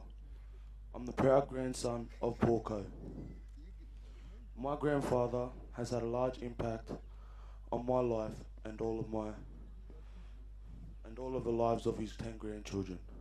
Kiana, Mia, Saraya, Bailey, Eli, Alex, Ayla, Taya, and Teddy, and myself. We're here today to honour him, his life, his legacy, but most of all, his love. As grandchildren, Pop showed us unconditional love and care. He always made sure we were all well looked after, fed and warm. Even if we were meant to share in his almond croissants or wearing one of his jackets. Pop, it was an honour to be your grandson, and I know each of us feel the same way. We will miss you immensely, more than words can say. You were our leader, our protector. We will all endeavour to follow in the path that you fought hard to carve. Each of us grandkids have qualities that stream directly from you, Pop. We are forever thankful for your guidance.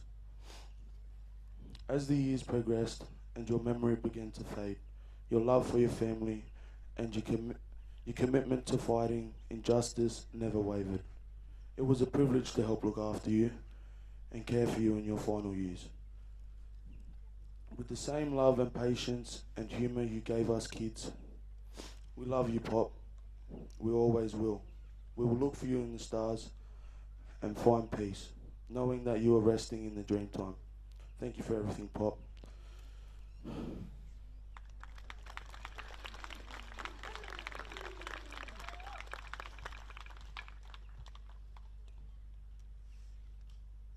my Pop, there are no words that can live up to the man that you are, the impact that you have left not just on Arambi, but this entire country.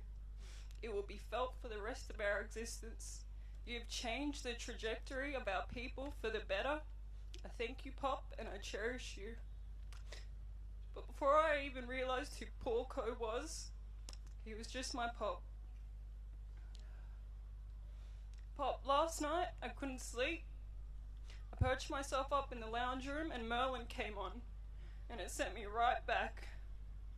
My pop was cuddly. He was gentle, and his big belly moved with his shoulders when he laughed. The most precious memories like those I will keep forever. All of us at home, sitting in that lounge room watching TV, eating seafood from his favourite shop. I prefer sleeping on the lounge to this day, and this is because of him.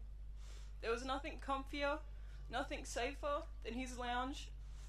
I'd make my bed next to his and lay there and wonder what the hell we were watching.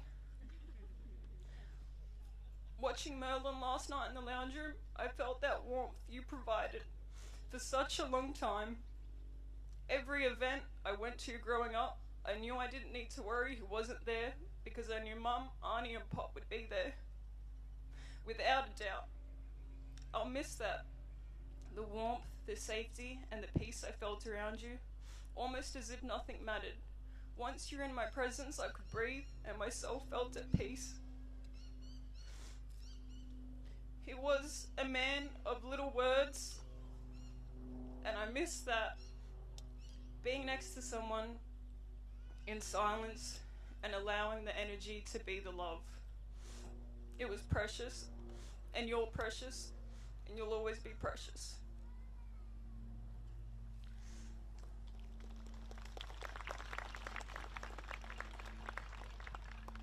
Powerful words. The family had just asked if Lorna, Linda June and Les can come up and share a few words on behalf of the nieces and nephews.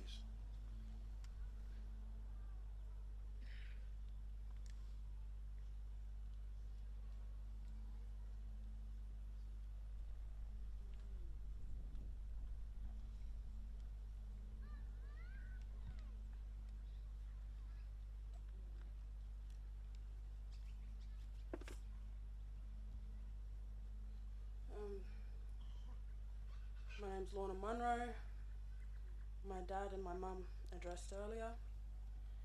And, you know, I don't want to delay us any further because our ancestors and our grandparents are waiting for him.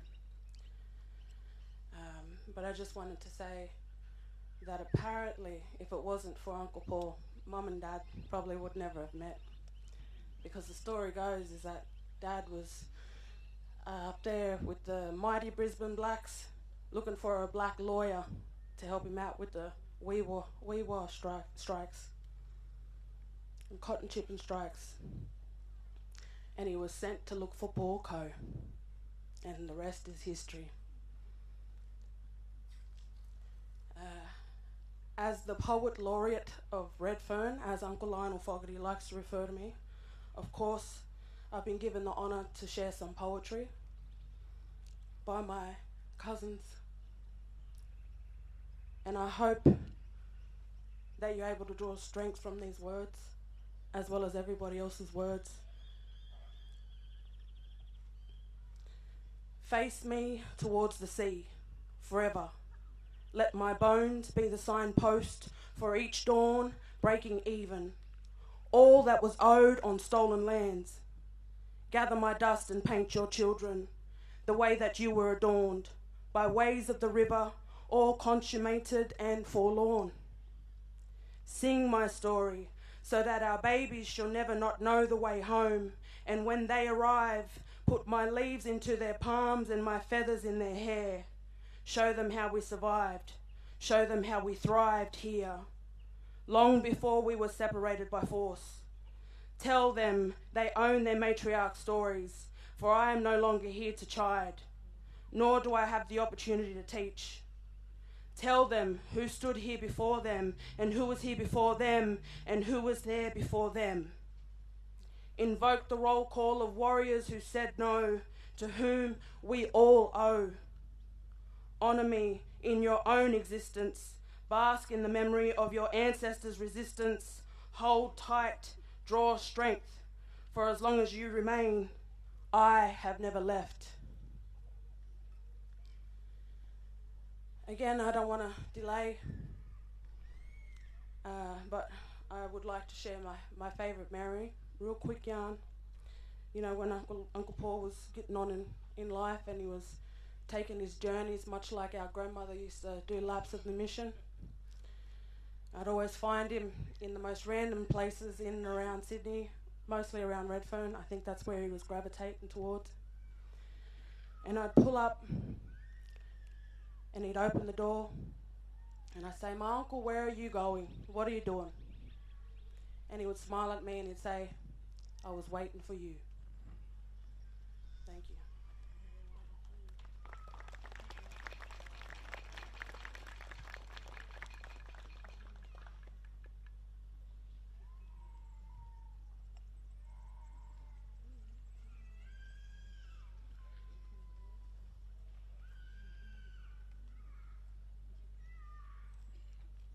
Good afternoon, everyone. My name is Mr Coe. First and foremost, what an honour and privilege it is to be one of the many nieces of Paul Thomas Coe, the eldest of our family. My father, Les, was the youngest brother. And I'd like to just quickly acknowledge all 5 children of Les and Agnes, because it was their love that gave the fire to the movement. Uncle Paul, Auntie Isabel, Auntie Jenny, Auntie Mary, and Les. Each of them warriors in their own right.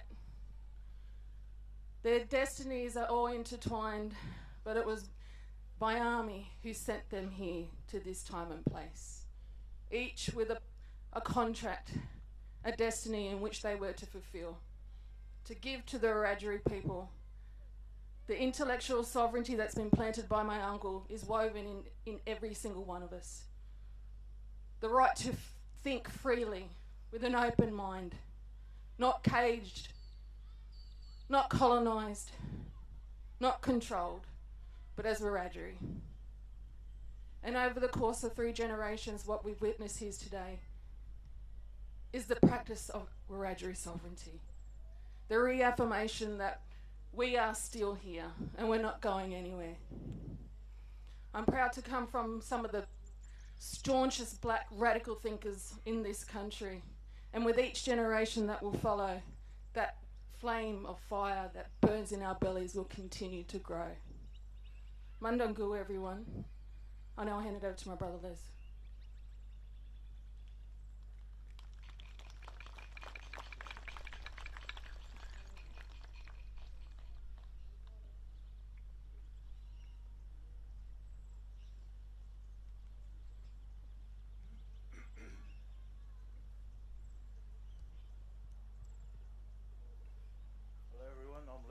Les Coe. I'm the oldest son of Paul's youngest brother, also Les Coe. So I guess where do I start when I think about Uncle Paul? Where do I start? I have to sort of go back to the start, which was I was about maybe 4 or 5 years old with my brother and a few of my other brothers and cousins. We were playing in the backyard of our grandmother's house, just as opposite side of the fence that's just behind you. And I was there with my brothers and my dad. Uncle Paul walks in, and Dad was preparing to go fishing. He had a bucket of witchetty grubs and worms, and Uncle Paul pulls out a witchetty grub and he says, "Which one of you fellas wants to eat this for $50? And I don't think he was sort of, expecting any of us to eat any of it. I asked him, I said, "How am I supposed to eat it?" And he goes, however way you want. So I got the witchetty grub and I just swallowed it. And his jaw almost hit the floor. He was like, "Oh." And Dad just looked at him and said, "You got to give that boy $50 now, Paul." And he looked at me with a big smile and he goes, "Well, I don't have it on me, son." So growing up, when I think about Uncle Paul, 2 words sort of stand out, which is lucky and proud. Being, the son of my dad, growing up in the, politics was, I guess, a regular conversation at the dinner table. And as a young kid, politics for the most part just sort of goes over your head. But all I remembered was Uncle Paul, who had a belly like a watermelon, who never gave him my $50. So all the stuff you see in the Koori Mail and politics and on the news, I remember saying to Dad, "When am I ever going to get my $50? Dad just sort of smoked and he goes, "I don't think so." But as I got older, You know, my dad always encouraged for me and my brother to have a relationship with his brother. And when I was old enough to sort of run my own race, the first places I gravitated towards was Uncle Paul's house. And the first time I walked into his house as a young man, his door was always open. And that's the way it was for me and my brothers with Uncle Paul. His door was always open. Sometimes I'd walk in there and ask him for advice, whether that's with politics, with work advice, you know, growing up as a young black man and sort of navigating the world as a black man as well, and what to do and what not to do. And if he didn't know what to say, he wouldn't say anything, and he'd just sit there and he'd hear you out. One time I actually walked in and I was stressing about, as a young man, I was stressing about like a woman. And he goes, "What's wrong, son?" I was like, "Nah, just woman problems." And he sat there and he thought, and he goes, "Well, I'm not sure I'm the right person to be asking about women problems." And he goes, "Oh, the two women I was in love with always left me, so..." And I was like, "Oh, okay." And he sat back on his couch with his hands behind his head and he goes, "Yeah, I think I would be the wrong person to ask to about women, son." But that's the way it was with him. If he didn't know what to say, he wouldn't say it. But Uncle Paul was like a fire. So he didn't have to say anything, but every time you're around, you always felt warm. And that's the way he was. You know, he was an activist, he was a lawyer, he was a barrister, and all those things. But to us, or for me, it was big fella. It was Uncle Paul. You know, I'll never forget the time when no similar ceremony we're doing here today, where I had a ceremony for my father. And if anyone knows Uncle Paul, he loved Lawrence Street, being in Alexandria, and he'd be where he needed to be, but he would get back home. Not necessarily in a rush, but he wanted to get home. So where I live in Bathurst, and after we did a ceremony for my dad, I wasn't necessarily expecting Uncle Paul to pop in. He usually does, but he pops in for a cup of coffee or, you know, make himself a feed and we have a bit of a yarn, and then he'd shoot home. But he stayed. He stayed for about 3 nights, 3 days and 3 nights. I didn't ask him to. I didn't expect him to, but he did.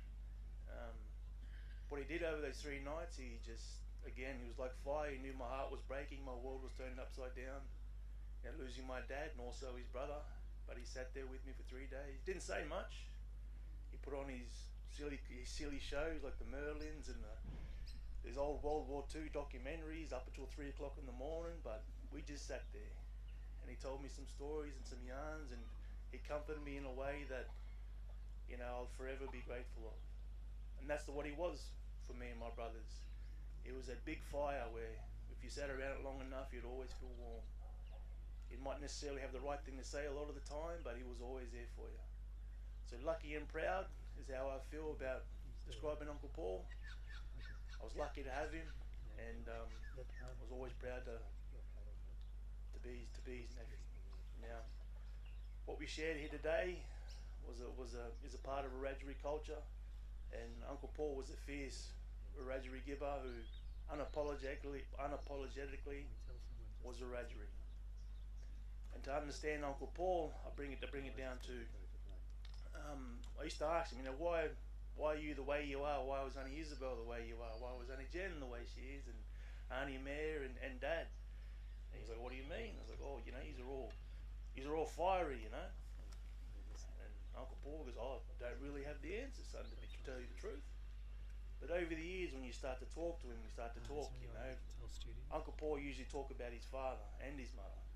And there's 2 occasions actually. I asked him, I was curious. I said, "Uncle Paul, did the protection board ever come for you and and Dad and your sisters?" And he said, "Yeah." He said, "The bastards rocked up to the front house one day, and Dad sat there and said, 'If any of you fucking bastards come near any further, I'm gonna shoot the fucking lot of you.'" And I was like, "Oh, okay." I said, "Is that the way Pop was?" And he goes, "Yeah, Dad didn't fuck around." And he told me another story where he said, "Oh, up at high school there, I was going to graduate, but the principal tried to stop me from graduating." And I said, "Well, what happened there?" And he goes, "Well, Pop met him in the car park and said, 'If you stop my fucking son from graduating, I'm going to fucking shoot you.'" And I said, "Whoa, is that the way Pop was?" And he goes, "Yeah, Dad didn't fuck around." So So when you start to understand Uncle Paul and his siblings and Auntie Jen, like what my sister said, it's a legacy of their parents as well, and the legacy of the Wiradjuri people that were on Arambi who always opposed and fought against the mission managers and the colonial regime. So as we honour Uncle Paul, his legacy will never be forgotten. He was a trailblazer. He forged a path where there was no path. Now we have a path to walk down. Now every community across the country has free legal representation, has an AMS, has employment opportunities from the brains trust of this remarkable Wiradjuri man here. So as we move forward, always remember where we come from, and I'd like to just lastly say, I'll see you when I see you, big fella.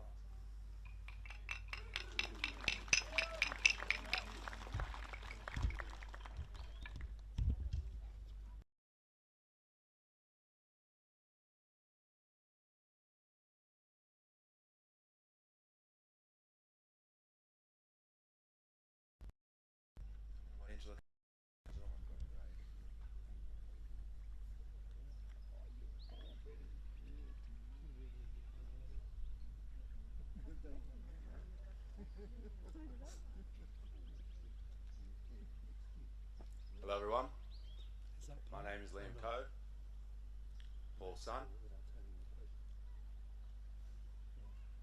It's very difficult to say goodbye to someone you've known your entire life, but I was very lucky. Up until he had to go to Minamara, I spent every day of my life with my old man. And he was fierce and he was proud and he was strong. But more than that, he was warm and he was loving, he was kind and he was generous. I never met a man that didn't love my father or didn't know him and have respect for him. All of his family here that have gathered here today to send him off, to show him love, to show him kindness, it means the world. Dad didn't take no shit. He wouldn't take it from anyone. Up until his days where he's in some of the facilities there and he found his own enemies. He'd come in one day and he'd be so proud. Oh, my son Paul. Look. There's Liam. You want to meet him? The other fellas would kind of the way that Dad was as well. He kind of waved him off. Dad looked at him and was like, oh, well, go fuck yourself then. Walked away. Oh, yeah. Dad, you're a proud, strong, amazing man. Growing up, I just thought that's what men were supposed to be. You know, the stories that you'd hear about him in demos, leading the way, getting in fist fights. It wasn't until I got older that I realised that no, Dad was special. Dad had something that not everyone has. You kind of forgot a lot of that when he'd make you laugh. He'd sit there and he'd gig you non-stop. His grandchildren learnt very quickly, oh, leave me alone, Pop, stop. No, not today, not today. He'd have you believing in things that you probably shouldn't believe in. Telling you porcupines all the time. And then he'd get serious all of a sudden and he'd tell you something you'll never forget. And I'll never forget my last conversation with my father. I'd gone to visit him as I usually do if I was going to go overseas. Felt a calling, go and sit with him. And I walk in and as soon as the doors open up, big smiles. Oh, my son, how are ya? Haven't seen you in a little while. Oh, Dad, how are you? And he knew something. You going away? You going on a trip? I said, yeah, Dad, I am. You know, I'm gonna go see a little bit of the world and just enjoy it, just the way that you used to. Because I'd love to come with you. I'd love to come with you. I said, Dad, everywhere I go, I take a little bit of you with me. And when you go, you'll take a little bit of me with you. because we're connected. We'll always be connected. He smiled. Yeah. You could see he was sad. You could tell something was up. So I kissed him on the forehead and I said, I love you, Dad. I'll always love you. I'll always be proud of you. And as was the custom for him, usually when I go to bed at night, I say, good night, Dad. I say, I love you, son. I say, love you, Dad. I say, I'm proud of you. I say, I'm very proud of you too. Got to say the same thing. So I said, I love you, Dad. I love you, son. I'm proud of you. I'm proud of the men that you are. I'm proud of all the things that you did in your life, but most of all, I'm just proud that you were my father. That you got to lead me, that you got to teach me, you got to show me how to be a man. And you also showed all of us here how to continue in this world without you, in this place that you left better than what you walked into. The fact that we can be here today and we can hold this ceremony on our country, on our land, would have made him very, very proud. And when he got to see us send off his mum, my grandmother, and his sister, and his brother, that made him very, very proud. So to Dad, I say I love you, and I'm proud of you, and I'll see you soon. Thank you.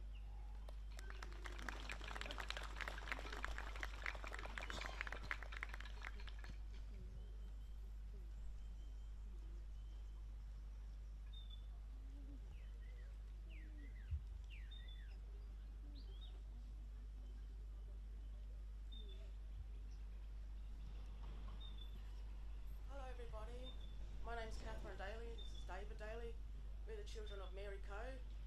That's Uncle Paul's younger sister. We'd just like to say Uncle Paul made a huge difference in our lives. He's the first man that I ever met that actually one person can make a difference in the world. I believe what he's taught and everything that he did just changed everybody around him. Me and my brother, we had a great time growing up when we used to go and visit Uncle Paul. He used to love Tomette and Davo the most. As soon as we'd walk into the house, he'd tell Davo a joke, and Davo would believe anything Uncle Paul told him. It was really, really great growing up. Uncle Paul taught us to work hard, you get reap rewards. We'd go over to Uncle Paul's house, and any sort of chores that he needed done, we'll do without any hesitation, but he'd turn around and reward us and gave us money so we could go to shops and buy something special for working hard. One story I do want to say one story I remember with Uncle Paul the most. He was always comical around us. We always had a good laugh when we went there. And one time we was at Uncle Paul's house when they lived in Catherine Street, and there was a crew of us at the back. And he sang out to us and made us all stand in one line. And while we all stood in one line, he goes, okay, I want you to stand with your feet apart and see if you can stretch the furthest back. So all us kids did it. So we was all stretching back. Then he sang out to our grandmother, come out here, Mum. He goes, look at your grandkids. They're all trying to kiss their own bums. And we all stood up real fast. No, he wasn't. Yeah, he got us all that day. But we love our uncle very much, and we'll see him in the future. Thank you everyone for coming.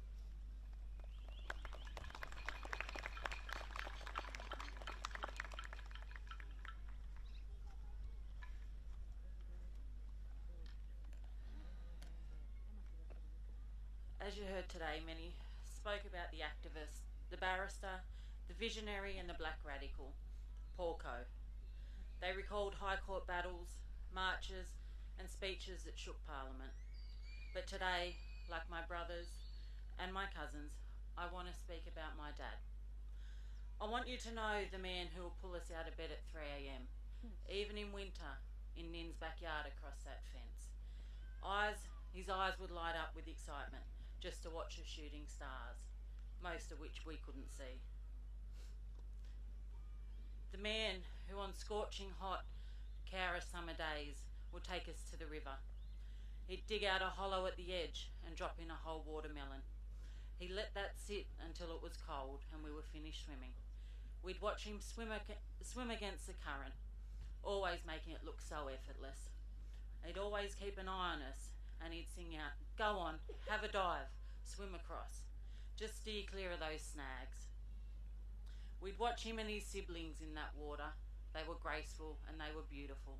They were always one with the river. Something that they gave to us is a love for that water. Something else Dad often gave to us was his never-ending fears. I was flying off to Thailand and he was dropping me to the airport. His mind just kept going to his fear of flying. He wasn't helping mine at all. Urging me on the way that I should only fly with Qantas and telling me all the stories about the aeroplanes that have fallen, the shows that he watched late at night. As I got out, I told him I was going on Air Asia.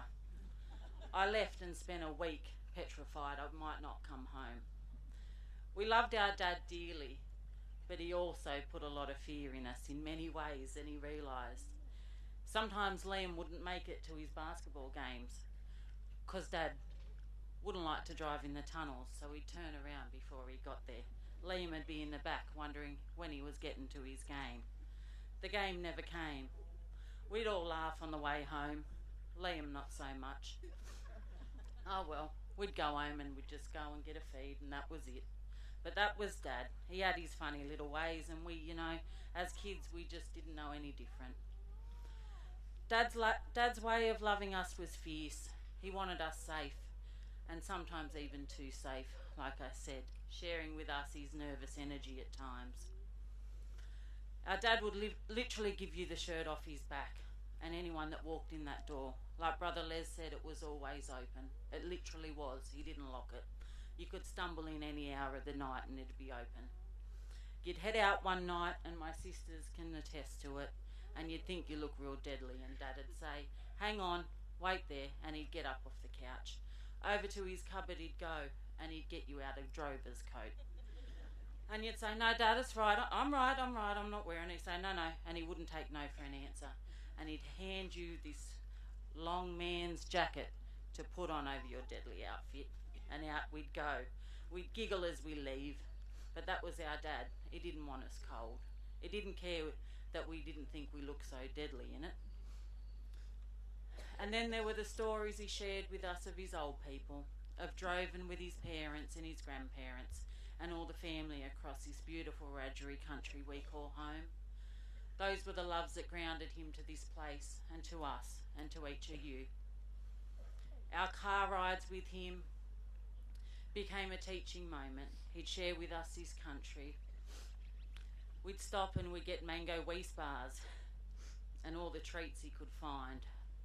Dad wasn't so worried about whether we had chocolate and sweets. He'd give us anything we wanted, and especially the grandkids. He'd send himself broke in these shops. Our dad had a prankster's mind, like the others spoke of. I have a memory of us in Nins, and we're watching a movie and Dad's telling us a yarn. Yarns about the Mary Hula dog that visits up here late at night. And as we're all sitting there as kids in our grandmother's lounge room, Dad quietly disappears. Out he goes to the side window and picks up our grandmother's sausage dog. Next thing you know, us kids hear some scratching at the window, and all we see is a bloody dog. Our cousin Matt was the first one to move, the biggest of us all. Jumped and screamed, and we all followed. And then we heard the chuckles and the laughter of the man that knew he'd get us all going. He had a way to get us laughing and get us giggling, and we'd watch that belly shake. I remember one night him and I were waiting for Edie and my brother Paul to come home. We were pretty bored, so him and I strung up some octopuses in the hallway that he got from the fish shop, so when they walked in they'd just see these floating octopus waiting for them. He thought it was so funny. He had a dry sense of humour. I remember watching It, the movie, and Dad casually looks out the window and says, "What's that balloon doing there?" That was the end of the scary movies for me. He put a fear in me he didn't realise, but he'd sit there and chuckle and laugh. And then as I grew, no matter how stubborn or wild I got, as we all do as teens, I always went home to Dad. Many times, even Davo and Christy and I would stumble in that door after a few too many, as teenagers would. Dad would just watch us walk in. He'd make us a bed. He wouldn't say a word, and he'd tuck us in. He'd give us a bit of a chat in the morning about what we did, but at first he always made sure we were safe and we had somewhere to be. He always made us feel at home. As I became a young mum to my first Mia Rose, Dad didn't just check in for me, he stepped up. He waited outside, literally, as I was in the hospital, as I had my first daughter. He was there for my big three, as they needed him in so many ways, and he made sure they never felt alone. He did the same for all his grandkids. He was a loving grandfather. As you heard them say, he was just pure joy. He'd fuss over them in so many ways, making them laugh, going off to the fruit shop at Erskineville, spending again all his money to make sure they got all their favourite fruit. He's passed on his love for dragon fruits and all the expensive things, and he'd bring them home in a little bag and make sure they all had them. There were many things that he did with his grandkids, most of them pretty small moments, but they were big ones after all. He played many games of chess with Teddy. Him and Lowell would walk to the cafe with the same little sway. He'd cuddle up with Mia Rose for movies and filled Taya's mind with stories about the world. He shared Tate's love of footy, and often he'd give Tate a good growl for talking too much. That'd give us the rest of us a good laugh. All the while, Dad just loved to be with his family. Even as dementia began to take his memories, his spirit never dimmed. As I'd sit with him, he'd say, "What are they doing for Wiradjuri people?" I said, "Who are you talking about, Dad?" He'd say, "Out there, them." And I'd look and it was the little nurses. I said, "Oh, never mind, Dad." And we'd have a laugh. But that was him. No matter what, his spirit never wavered at all. That Wiradjuri fire, his pride in us, in his people and his country, in who we are, remained unshaken. You'd put Otis Redding on and the light would still dance in his eyes. It was one of life's greatest honours to return the love that he gave to us, to be able to give to him in his later years. My only wish is that our children had more time. As I've sat by the Calare, our river, out at Farley's, one of the most special places this world has given us, I hear his laughter in the water, I feel him on the breeze.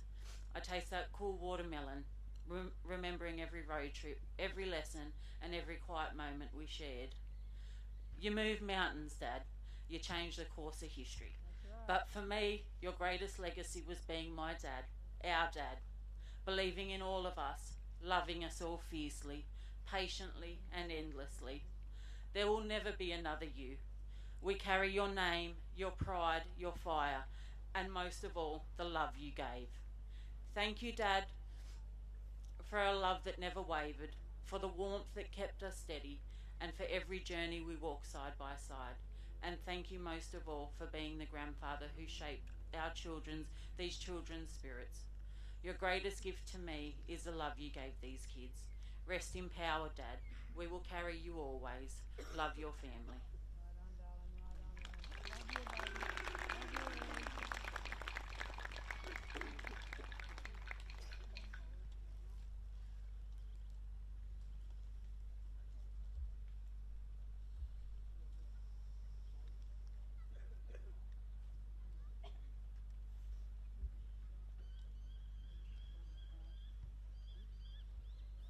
Oh.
Wirayanado.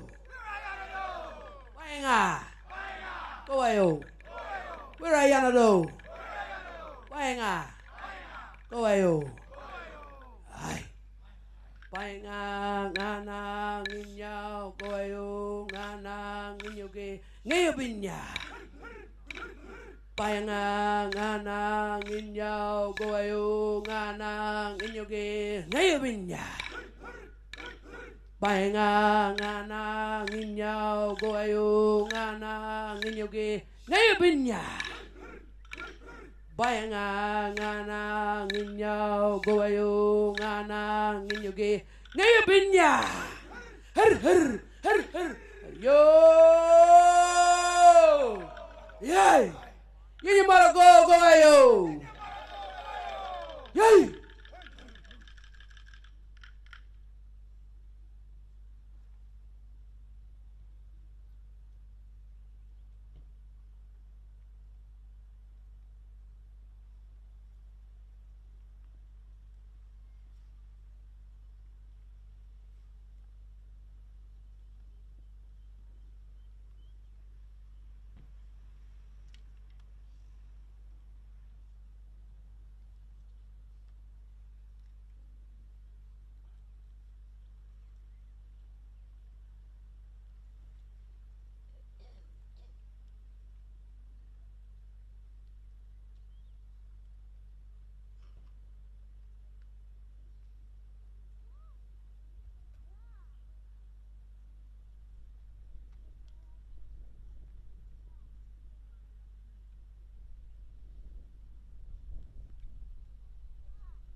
Basically, the delegation hopes to achieve this is to bring about a federal and a state government inquiry into the wages being paid up there, an inquiry into the housing, also inquiry into the medical standards up there.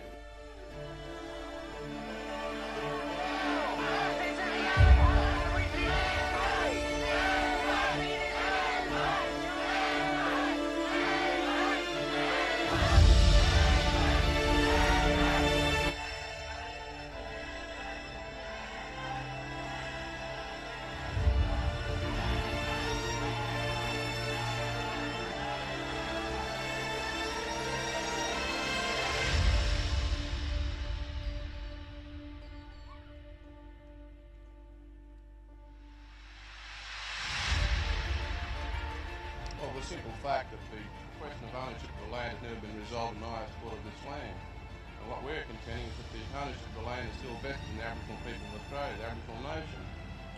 But we're also claiming that we're entitled to compensation for loss of culture, loss of identity and loss of language. This is an attempt to try and raise public awareness and consciousness of the fact that there is an alternative point of view.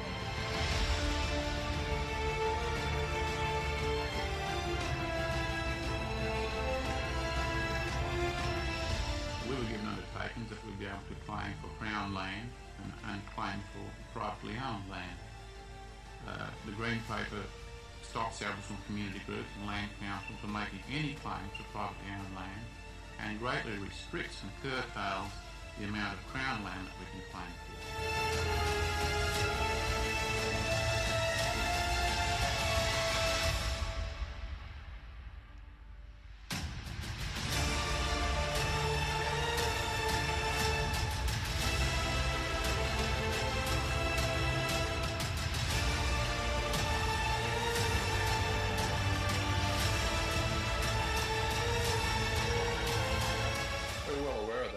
Reminding you and the rest of the Australian public what is the price of a human life in this state. Because according to the police and the state government, the price of an Aboriginal life is worth nothing.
able to join the family as we do last March for Paul Coe.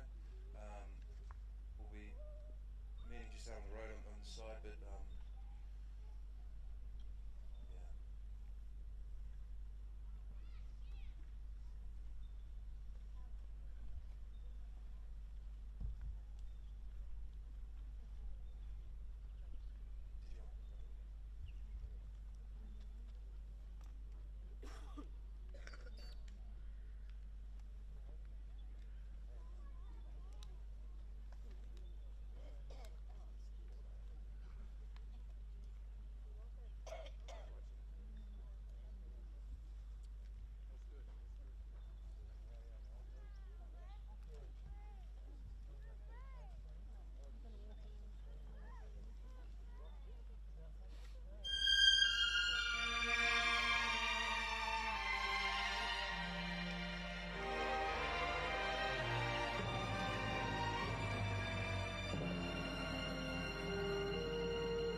Change gon' come.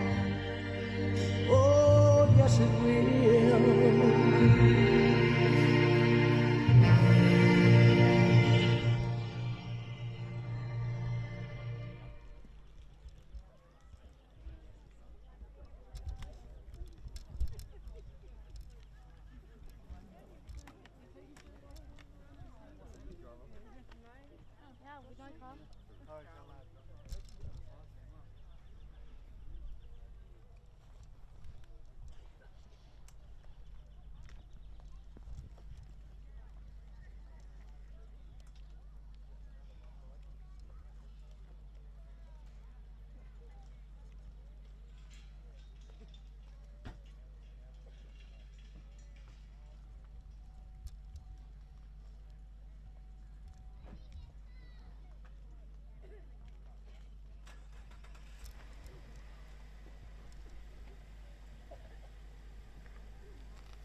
how's your food? Yeah, no,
come up here. Teddy.